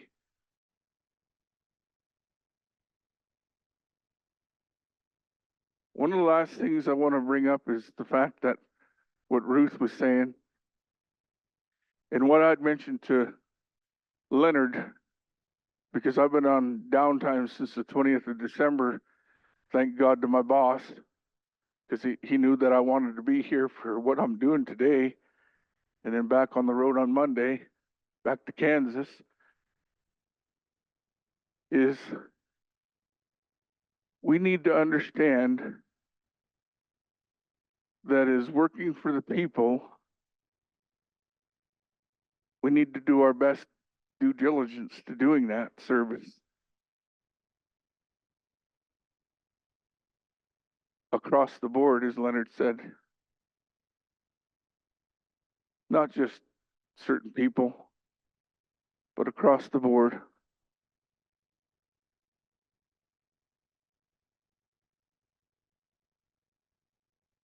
I'm just so grateful that, like I said, I come here with just as good a heart as Ruth does. It might sound like daggers, but it's not. It's just the love that I have for my people. The love that I have for being able to be when I was a young kid. I'm Flatheads, Kootenai, Ponderay, Cree. 7/8. Thank you. Kedlee, thank you. Leo, thank you. On my mom's side, Chilokane and Annie Paul. Thank you for that blood quantum that makes me an enrolled member. Thank you for counting my blood from all those tribes. That I am a part of those tribes. Like I said, there's too many times that we're dividing ourselves even amongst our own people.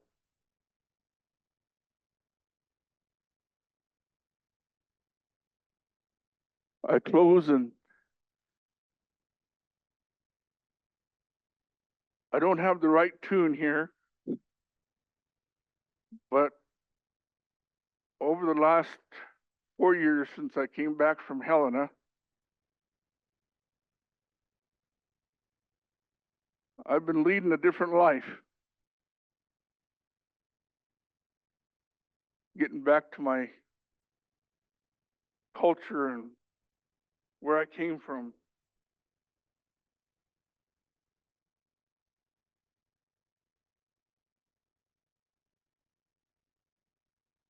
This morning I woke up at 2:30 this morning, and I'm a pretty good singer. But this song came to my head,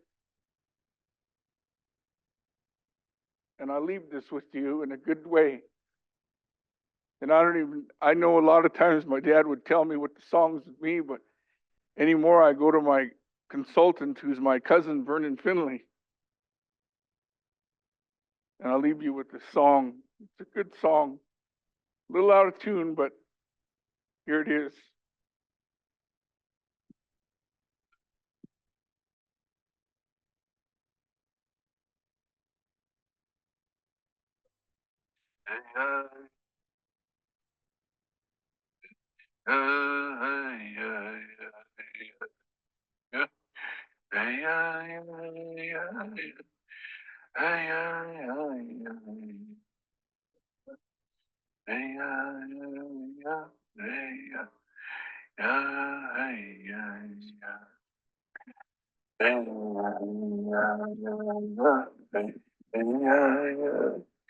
My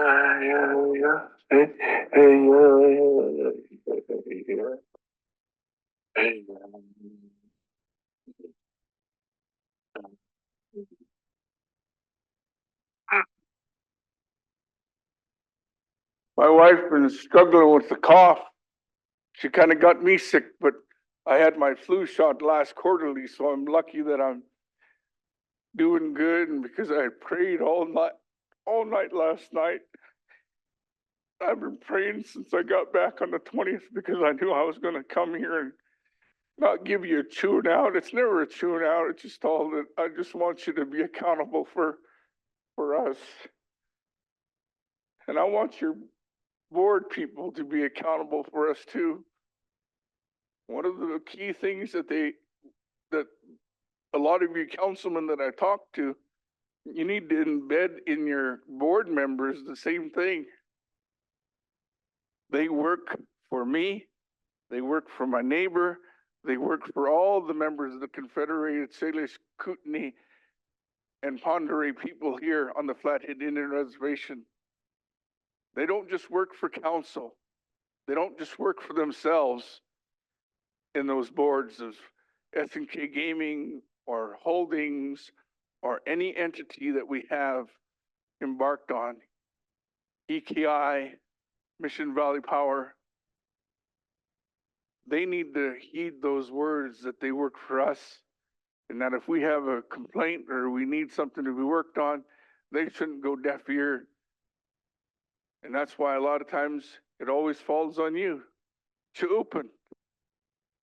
You know, many years ago, and it was when Pat Lefton was still on council, that I called you guys or your constituents before, and people always laugh at me because they always say that I'm the one that come up with it in my family. 10 little Indians, my 10 little Indians. Well, I love you all, and I hope you're the best of 2024. And Chairman Dolson, be it in the best interest of your heart to find a place in your heart for the Pend Oreille, the Camas Prairie people, not just Hot Springs, because they're just as much Native American as anybody else here today. The rest of your council representatives, do your due diligence. Represent the people morally, ethically. No qualms. In my heart, just like Leonard shared earlier, and I shared with you over the phone, my condolences to your dad, Joe.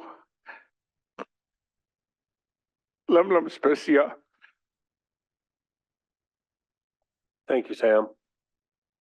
Shelley, you'll be up next.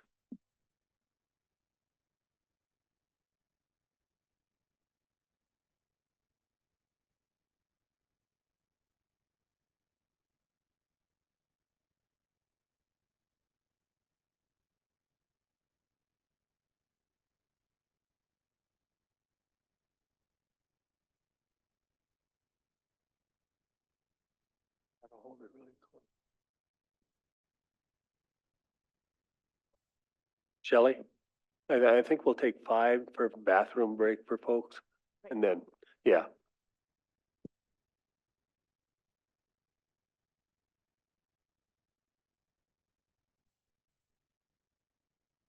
Testing 1, 2, 3.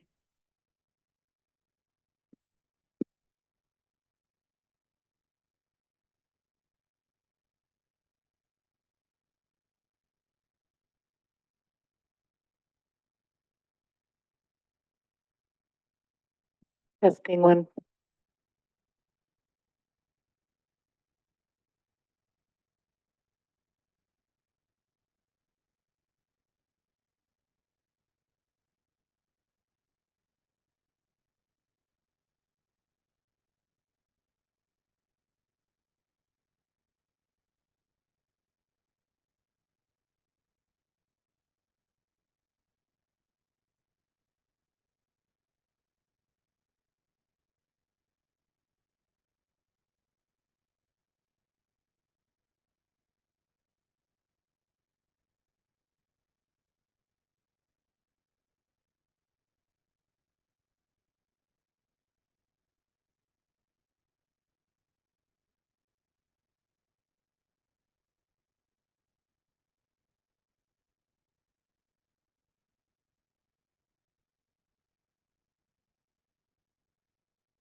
let's call the meeting back together and, we'll get Shelley going.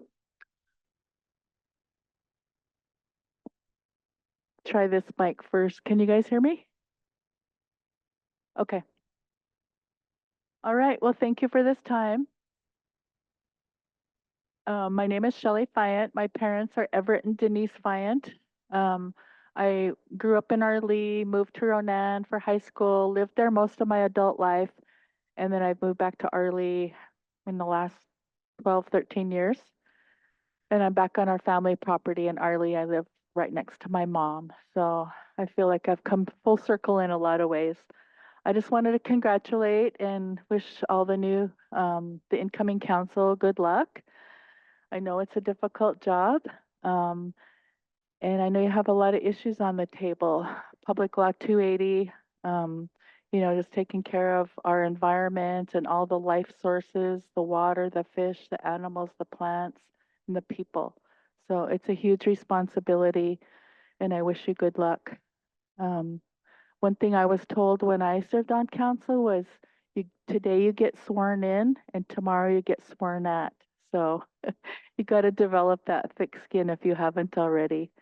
So good luck to everyone and Happy New Year.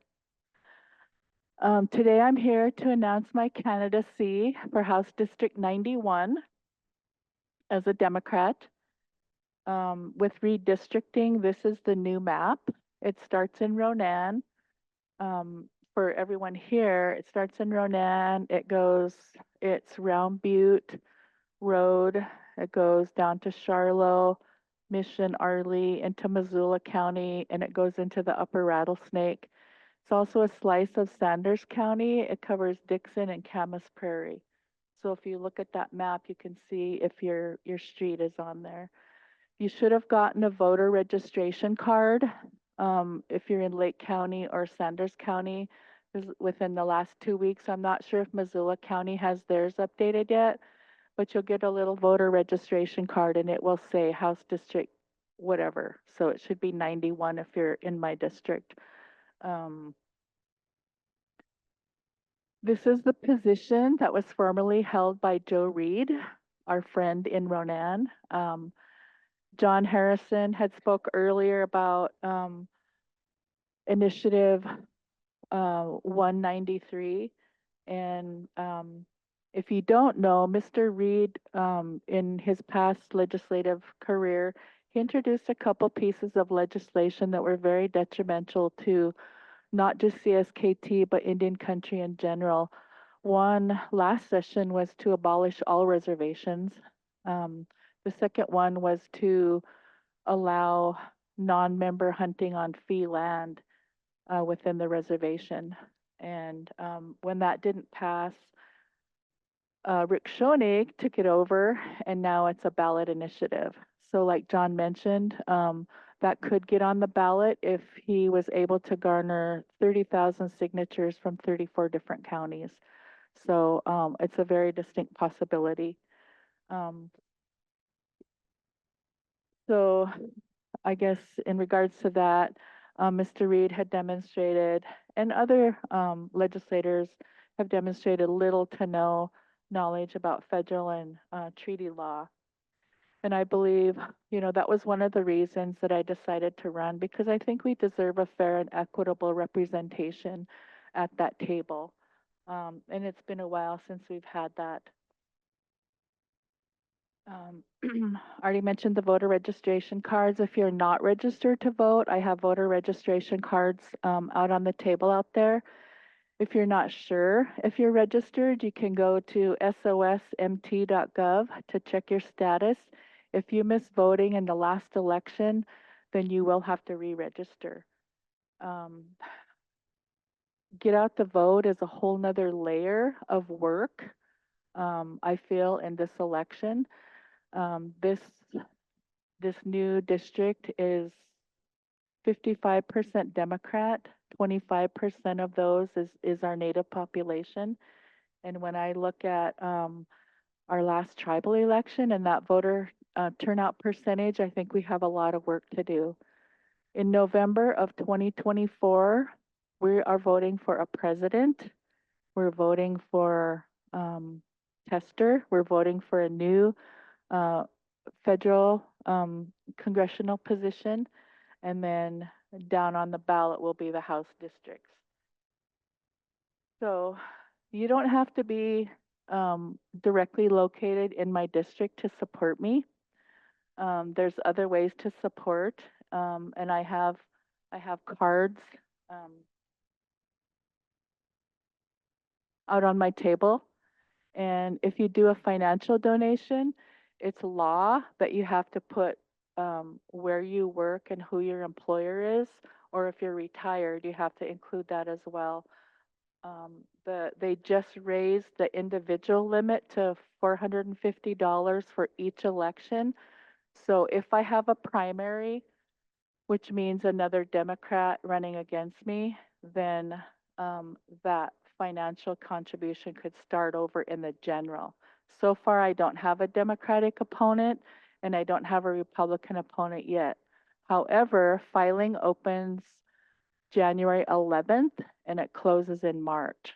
So I'm sure I'll have a Republican. They'll put somebody up against me, but hopefully not another Democrat. So there's other ways to support. If you aren't able to contribute financially, you can host a yard sign like I have there, make phone calls, have a meet and greet at your house, have a little house party for me, those kind of things. So those are other ways to support.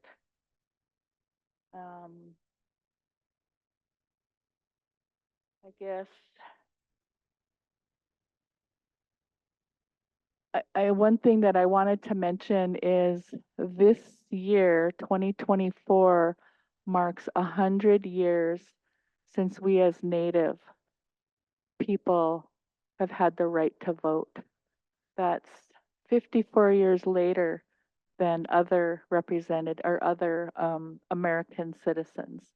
And that was passed through the Snyder Act in whatever 100 years ago was. Sorry. I'm operating on 3 hours of sleep. We had our second night of our family lodge last night, so I'm just propping myself up here. I drank a lot of coffee, so I'm really kind of jittery. Yeah, does anybody have any questions? No?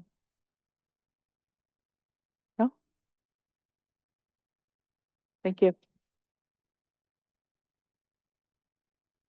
I do have cards out there with an email address on there. I think probably everybody, at least on the reservation, has my phone number. So if you want to talk in person, I'm kind of in listening mode right now.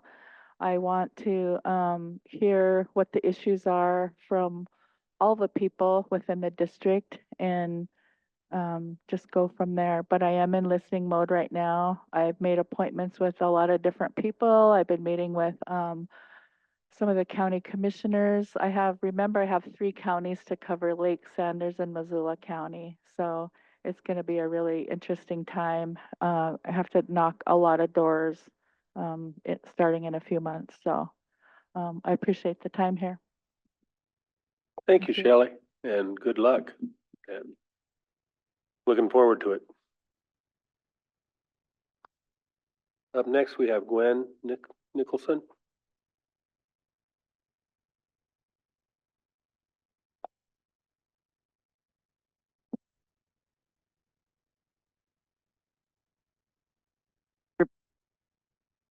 Test, test.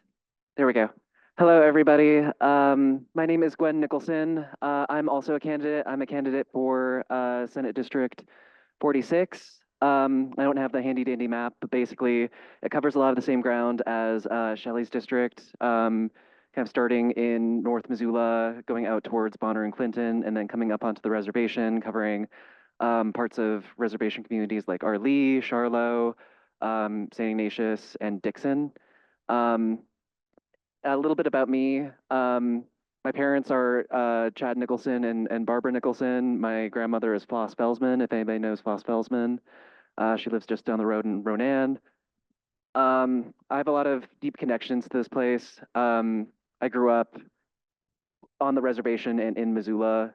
Um, I would always spend so much time with my dad, kind of working his piece of land out in Valley Creek, if anybody knows that place. Um, yeah, and when I got the opportunity to run for the seat, I had just finished up a city council campaign, and I wasn't quite sure where I was going to go next. And Danny Tenenbaum called me up, if folks know Danny, and said, "Hey, I'm going to step away from my campaign because I want to spend more time with my kids. Is there any chance that you'd be interested in taking this on?" And I took a look at the district and I realized that, you know, it would give me a chance to kind of represent and listen to the people that I really care about the most, spend a lot of time in the place that I care about the most. So I really jumped at it. A little bit about my background. In my life, I've been a journalist, freelance journalist, broadcast journalist, graduate from the University of Montana School of Journalism. I've also been a policy worker. I've worked for the Montana Budget and Policy Center for about a year and change now, doing some work in the legislation, trying to bring attention to issues related to the budget, related to tax policy, progressive taxation specifically, and also spending a lot of time lobbying for things like the MICWA bill that just passed. So that's kind of been my involvement, and that's kind of where I got into this kind of like political sphere. So yeah, I really care deeply about this community. I want to go to Helena and bring good things back to the people and to the land.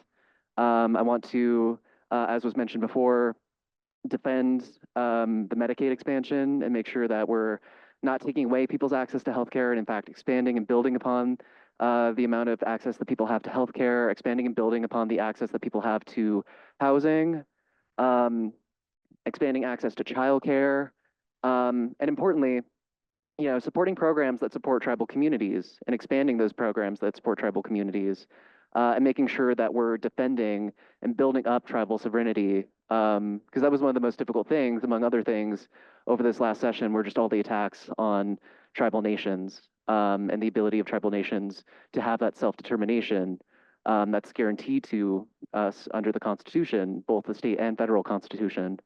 So yeah, I want to make sure that the state of Montana is honoring the duties and the obligations that it has to these sovereign nations that are within its borders, but you know, and make sure that we're kind of building up our communities. If anybody has any questions, I'll be sticking around afterwards. We're still kind of getting up and running. Like I said, I took over from Danny, kind of in a pinch, in a hurry. So we're getting a lot of stuff up and running. But if you want to follow us on social media, it's at Gwen from Montana on everything. And soon we'll have our website up and running. Soon we'll have donations up and running. And before the end of the month, we're going to be knocking on doors. So if you see me around, please feel free to say hello. Please feel free to let me know what issues you care about, because just like Shelley, I'm trying to be in listening mode. I'm really trying to just get a sense of what people here care about the most, and be responsive to that. So thank you, everybody. Nam nach pasea. Appreciate your time. Appreciate you being here. And thank you to the incoming tribal council. Good luck. Thank you, Gwen. Lisa.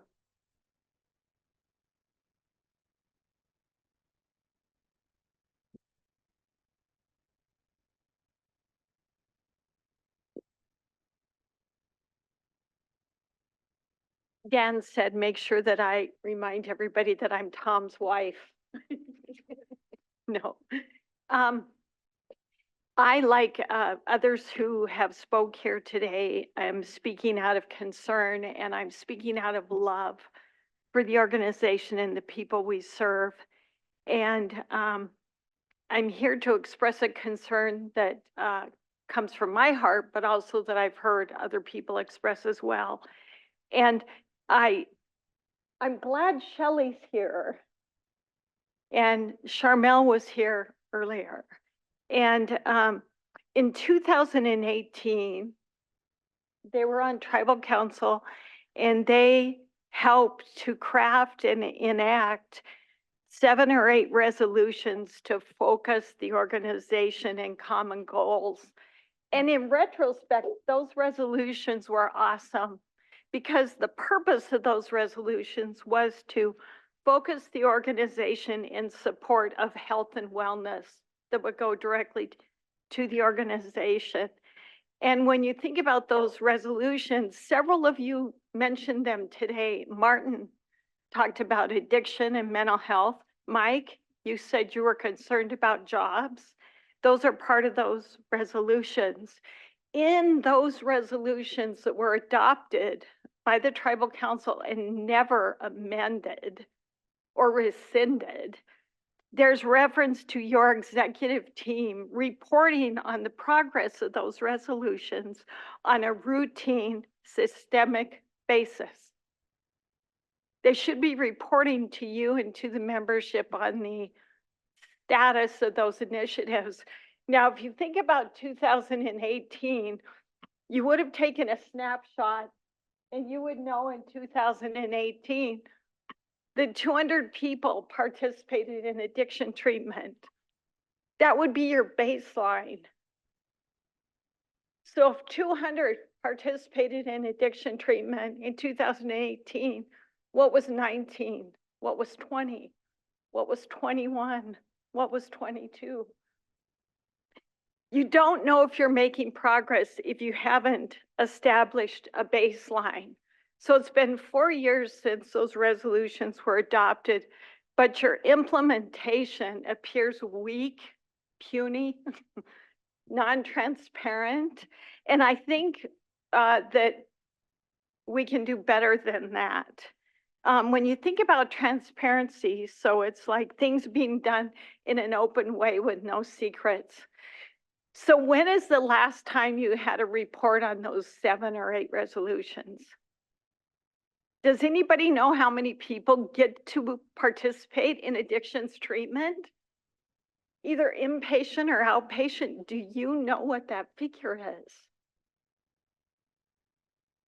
Okay, feels like a little more, but which is good. So you have a general feeling, but you really need to have a baseline in order to judge your performance.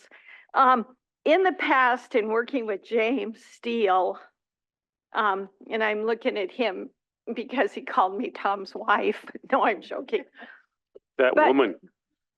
But no, I'm just joking. But when James was on council before, he consistently reminded me to set a baseline. 38 years of work at this place was largely set around policy, implementation, baselines, performance monitoring. So we'd always say, set a baseline, Teresa, because if you don't have a baseline, how do you judge your progress? Several other individuals who've talked today also spoke about accountability, right? Ruth spoke about accountability. Sam spoke about accountability. I'm talking about accountability. So you have to set the stage for accountability. You should have transparency. So it would be great if you knew what your baseline was. What is it? If you didn't establish your baseline in 2018, you have the opportunity right now to establish a baseline. If you want to know how many people have participated in addictions treatment, inpatient or outpatient, ask for the number. What was the cost? It's not a HIPAA violation. You're not asking for specific clients or specific individuals' names. You're just establishing a baseline. I would like to encourage you all in the first quarter to ask for baselines, and then come April, the next quarterly, let's report on those 8 resolutions. Let's see if we're making progress, or at least share the baseline. Because once everybody knows the baseline, then we can only go up.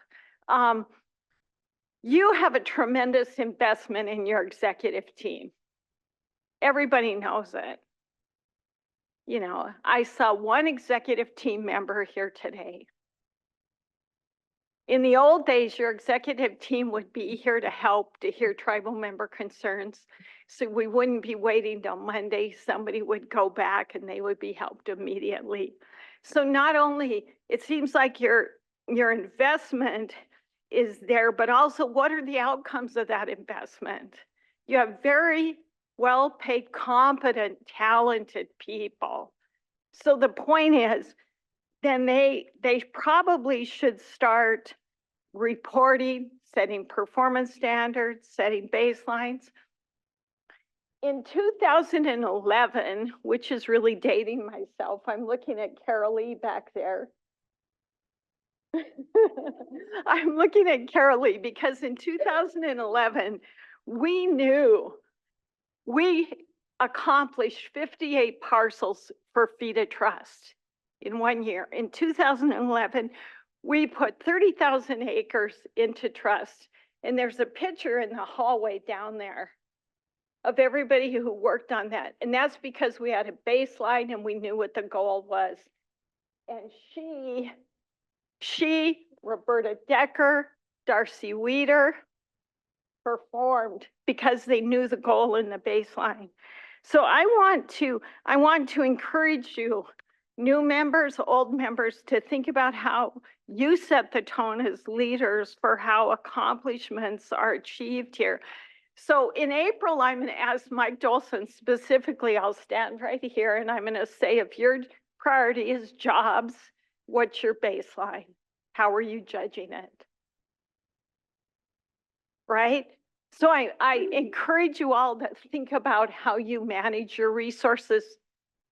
So how you manage your executive team and how you manage the millions of dollars we trust you with. And it's out of love. Everybody here wants people to have good mental health. They want them to be able to participate in addictions treatment. Everybody wants everybody to have a good job that sustains their family. Well, let's get to the point where you can report your progress with that. So you need to identify what your baseline is. You need to have performance standards, and then you need to hold people accountable, because we're all holding you accountable for good outcomes. I'm grateful I get to come here today and I get to spend a few minutes expressing this concern. I had great pancakes, I had coffee, I got to see friends, and that's what it's all about. But the other thing is that I'm so grateful for is I get to express concern about the organization that I love and the people I love. We want good outcomes for everybody. So Happy New Year. Thank you, Teresa.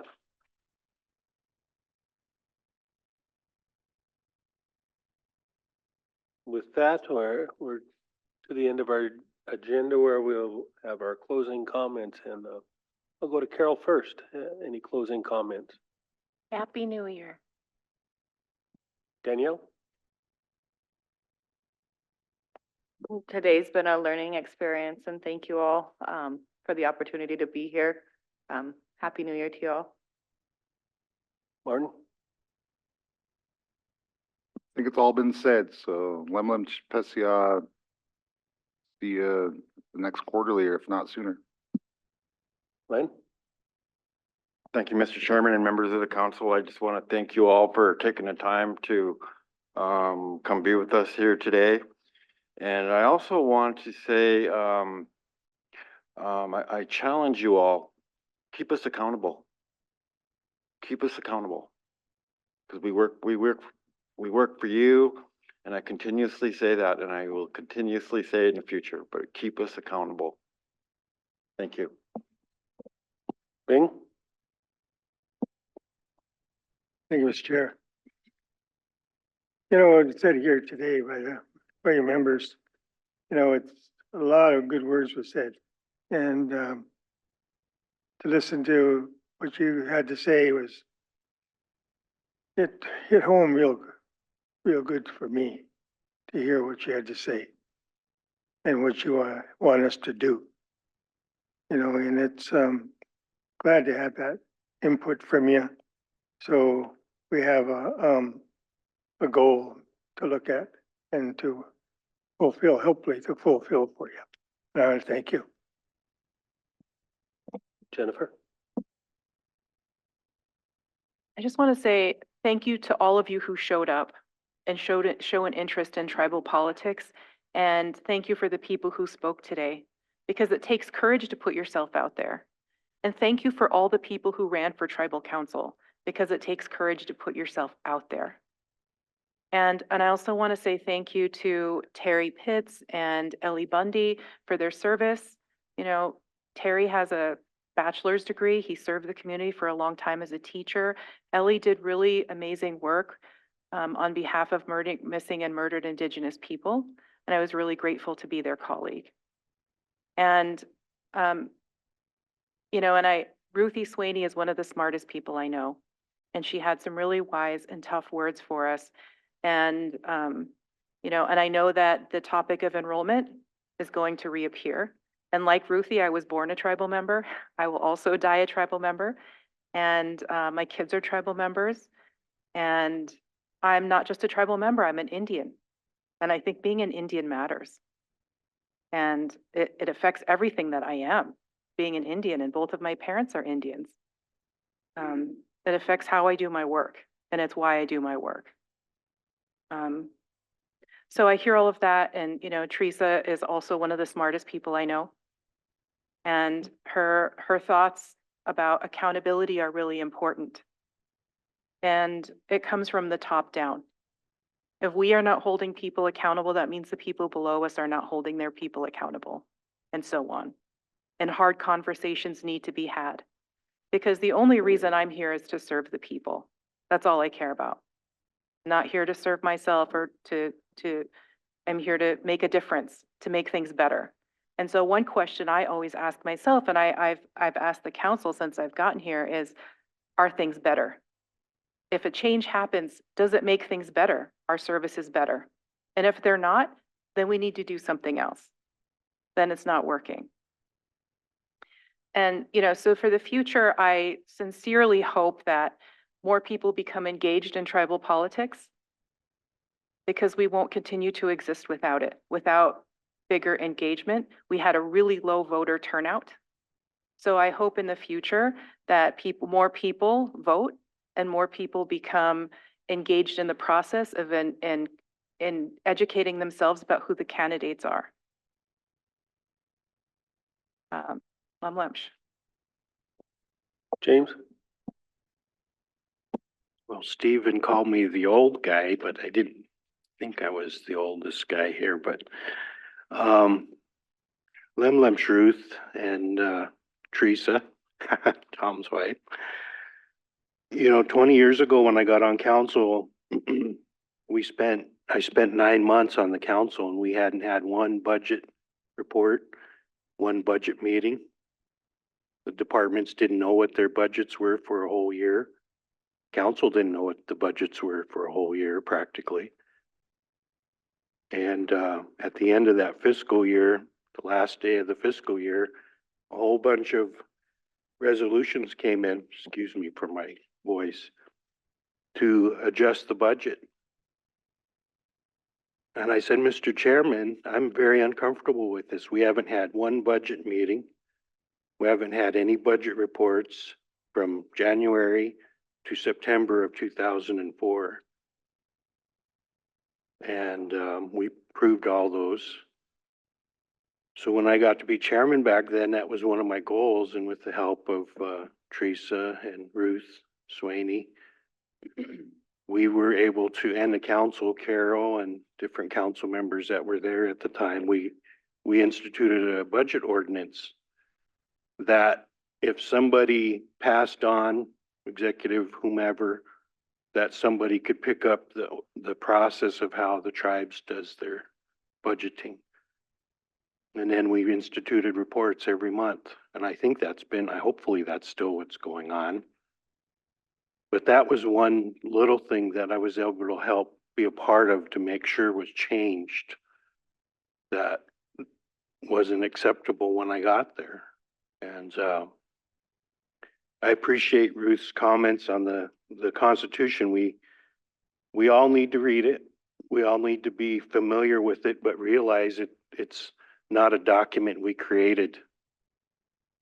The government created it, wrote it, and we adopted it. It's a Suyapi creation, just put it that way. White man created it and we adopted it. Is it a perfect document? No. Is it, do I like the fact that we have to go to the Secretary of Interior and ask for an election to amend our own constitution? No. You know what that tells me? It's telling me we don't even have the ability to change our own constitution unless we go to the federal government. So that's something we need to think about. But the most awesome thing about it is that we've been successful in spite of this paper. You know, we governed ourselves for hundreds and thousands of years without a paper. I used to believe the three branches of government used to be the ideal model, but we can see what happened there. Look at what happened in the United States. Tomorrow we celebrate an infamous date. We had a president that wanted to become a dictator. Those of you that voted for that man should be ashamed. And I have no problem saying that. He wanted to become a dictator. So how perfect is the US model that we all got raised, you know, in high school, we all got, oh, this is the ideal. No, not necessarily. This election is important. That's coming up. I appreciate Shelley and Gwen running. But you need to realize the time is pretty serious when you have a person that's been indicted and still running for president. And we have a lot of people that still think the guy is the best thing since sliced bread. I think sliced bread is better. We need to vote. We need to get out to vote because they're taking our rights away. They took away the rights of women to decide their health care choices with their doctor. They're going after our LGBTQ community as well. I say that because we all need to hear that. This is not just another election.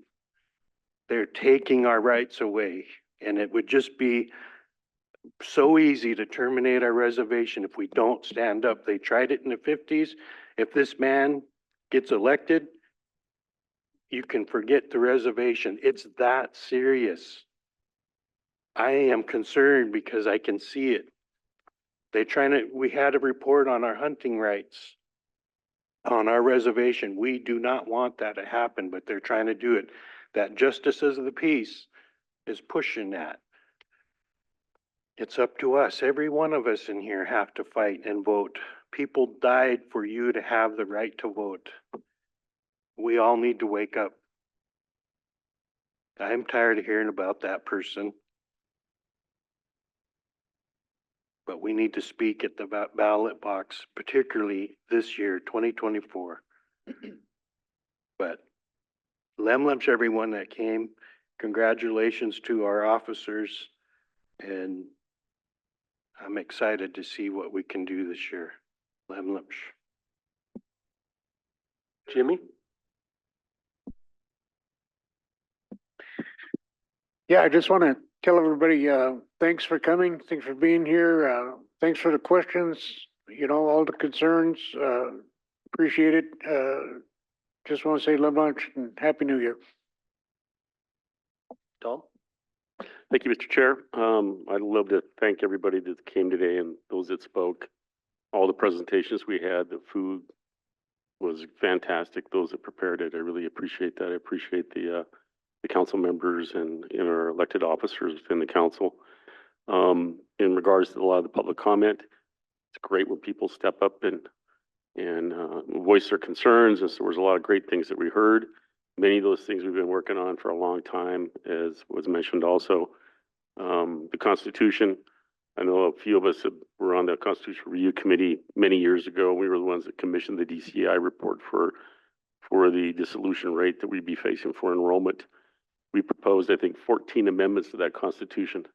The first Constitution of the United States was adopted by Indian tribe under the Collier report from from the federal government. And so, yeah, the Constitution is in dire need of many revisions. And a lot of those just is the basic title. Let's make sure that all three tribes are included in that title, introduction, that we expand where our authority is. And you know, and I want to thank another person in the room here that showed up, and that's Shane Hendrickson, our BIE superintendent. We haven't had a superintendent around for a while that would even come to the meetings or participate. And that Constitution, as Representative Steele mentioned, he's the most powerful person in the room for the Confederacy of the CSKT tribes. He's not the Maytag band, but he's a yeah. He's a tribal member from our tribes. He's got a great resource background, and I appreciate his due diligence. And again, I want to thank him for coming to our meetings and participating. We looked at the reorganization when we first came on board as newbies that came on 2 years ago, and I just want to thank Teresa again for insights. I mean, that's the way I manage resources, and that's the way I manage my programs. Set forward measurable goals. You know, do surveys. You know, let's find out from our people if we're doing the right thing, and where we need to fix it. I did a random survey every year on a particular resource management issue to be able to find out what our membership wanted, and then wrote plans. Some of our plans are mitigation plan for the river, and the goals and objectives and report was 500 pages long every year. And that's the kind of detail that you have to appreciate if you want to move forward, if you want to have measurable tasks. And so I know this council, we looked at trying to develop exactly what Teresa's talking about. We reorganized. Let's find out if the reorganization is working. Let's make sure that the departments, the executives are doing their job, and let's fix it where it needs to be fixed. Let's bring resources to where it needs to be, improved services. But without identifying, you know, whether you're succeeding or not. Are you making 10 widgets when you're supposed to be making 20? You know, how do you need to set that bar and that standard. And if you're not, let's identify those weak points or weak links or limiting factors that we need to fix. And so I hope that we would have had an evaluation of our system here actually last month, but for a lot of different reasons, we canceled that. We have to start that up again this next month, and that'll be part of that process. So I look forward to that, because that's the way we improve our services. That's where we identify our weakest points and how we move forward as a tribes and service to our people and management of resources. So again, I want to thank all of you for coming. And all of you that run for public office, whether the tribes or elsewhere, it's critical that you do that. I mean, if we don't have people that step up and run as so we have a choice in political seats, to have a public elections here on the reservation where there's not even a Democrat running, that's just unbelievable. You know, and that's part of my own fault. You know, it's something that a lot of us could step up and throw our names in for, but we have to fix that. That's a starting point. You know, Montana was a strong Democratic state a while ago, and it's gone the other way. And you know, there is good people here in this state that can reverse that. And it's empowering our young people and getting them to vote, and making people well educated on the issues.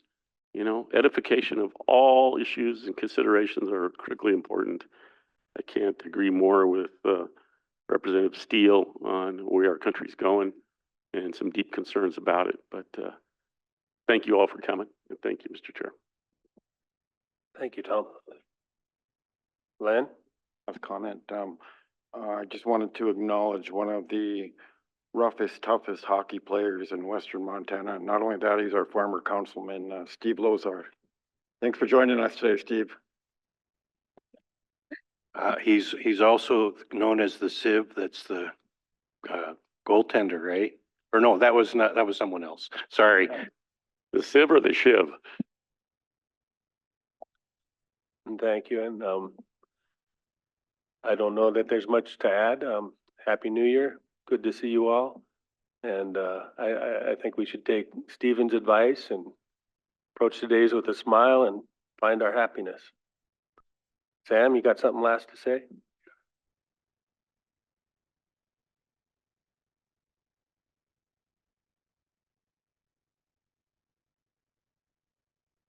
Pardon me. Um, so it's just all about accountability, and I just want to make sure that, because over the months that I've been traveling, I've always been, like I said, on the telephone. Sometimes my sister laughed when I called her. She says, "You gonna chew me out or what?" And I said, "No." I said, "I'm just." Anyhow, then she told me about a couple of deaths we had and whatnot. Caught up on some things. Same thing with Leonard.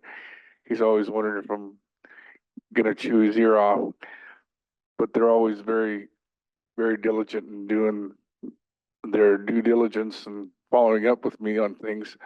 But one of the concerns that I know a lot of the members have had, and it's just been kind of like a wee little bird talking to me over the last 6, 7 months that I've been traveling. People have been wanting me to be their voice or whatnot, and I'm kind of concerned too. And you don't really hear the real truth. That's where I'm glad Tom's wife, no, Teresa mentioned transparency. You know, from my understanding, we had some monies that were needed to be allocated to the membership from the last of the ARPA monies. Has that been addressed, or what's the status on that?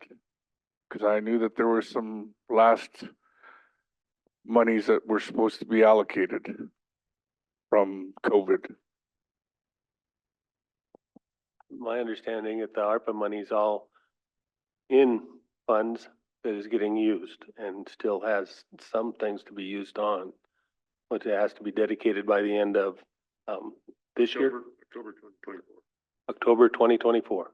And so there's still some monies out there that's happening too. We got another hand in the back, Gene.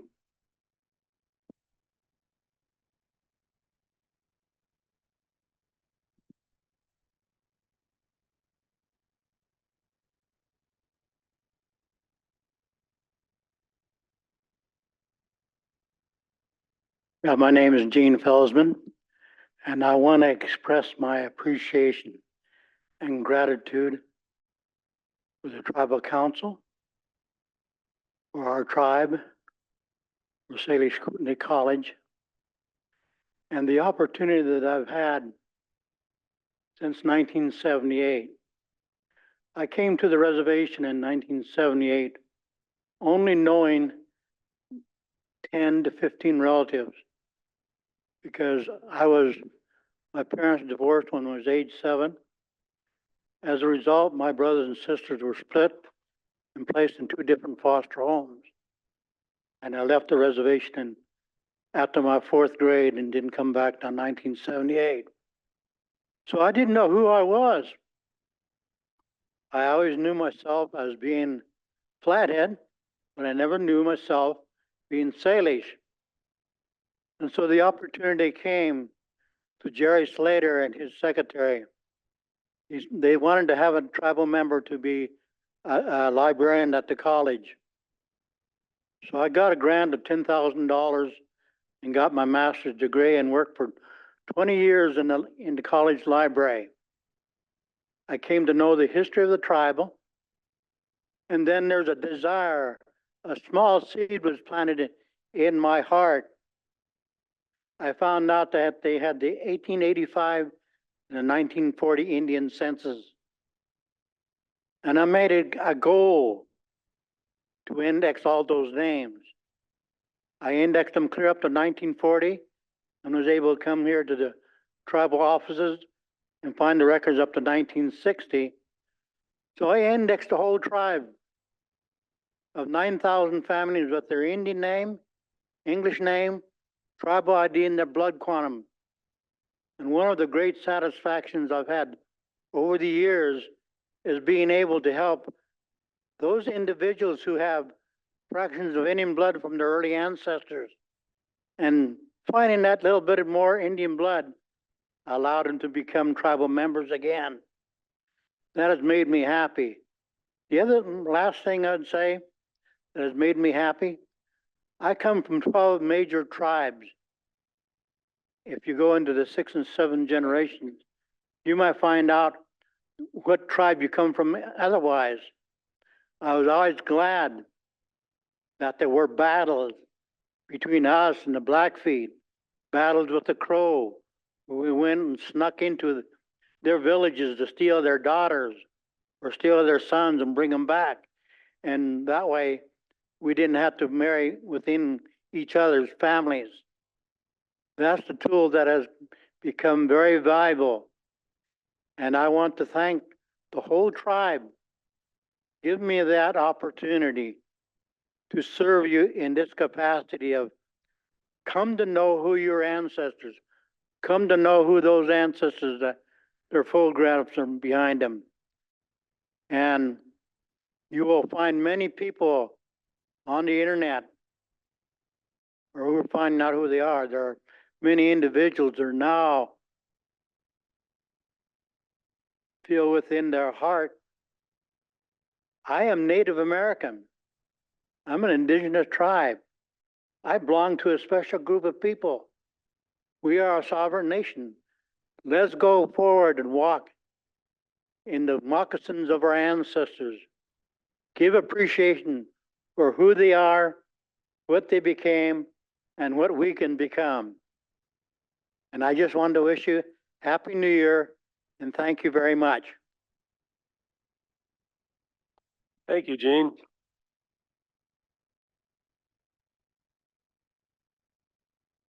Motion by Carol to adjourn. Is there a second?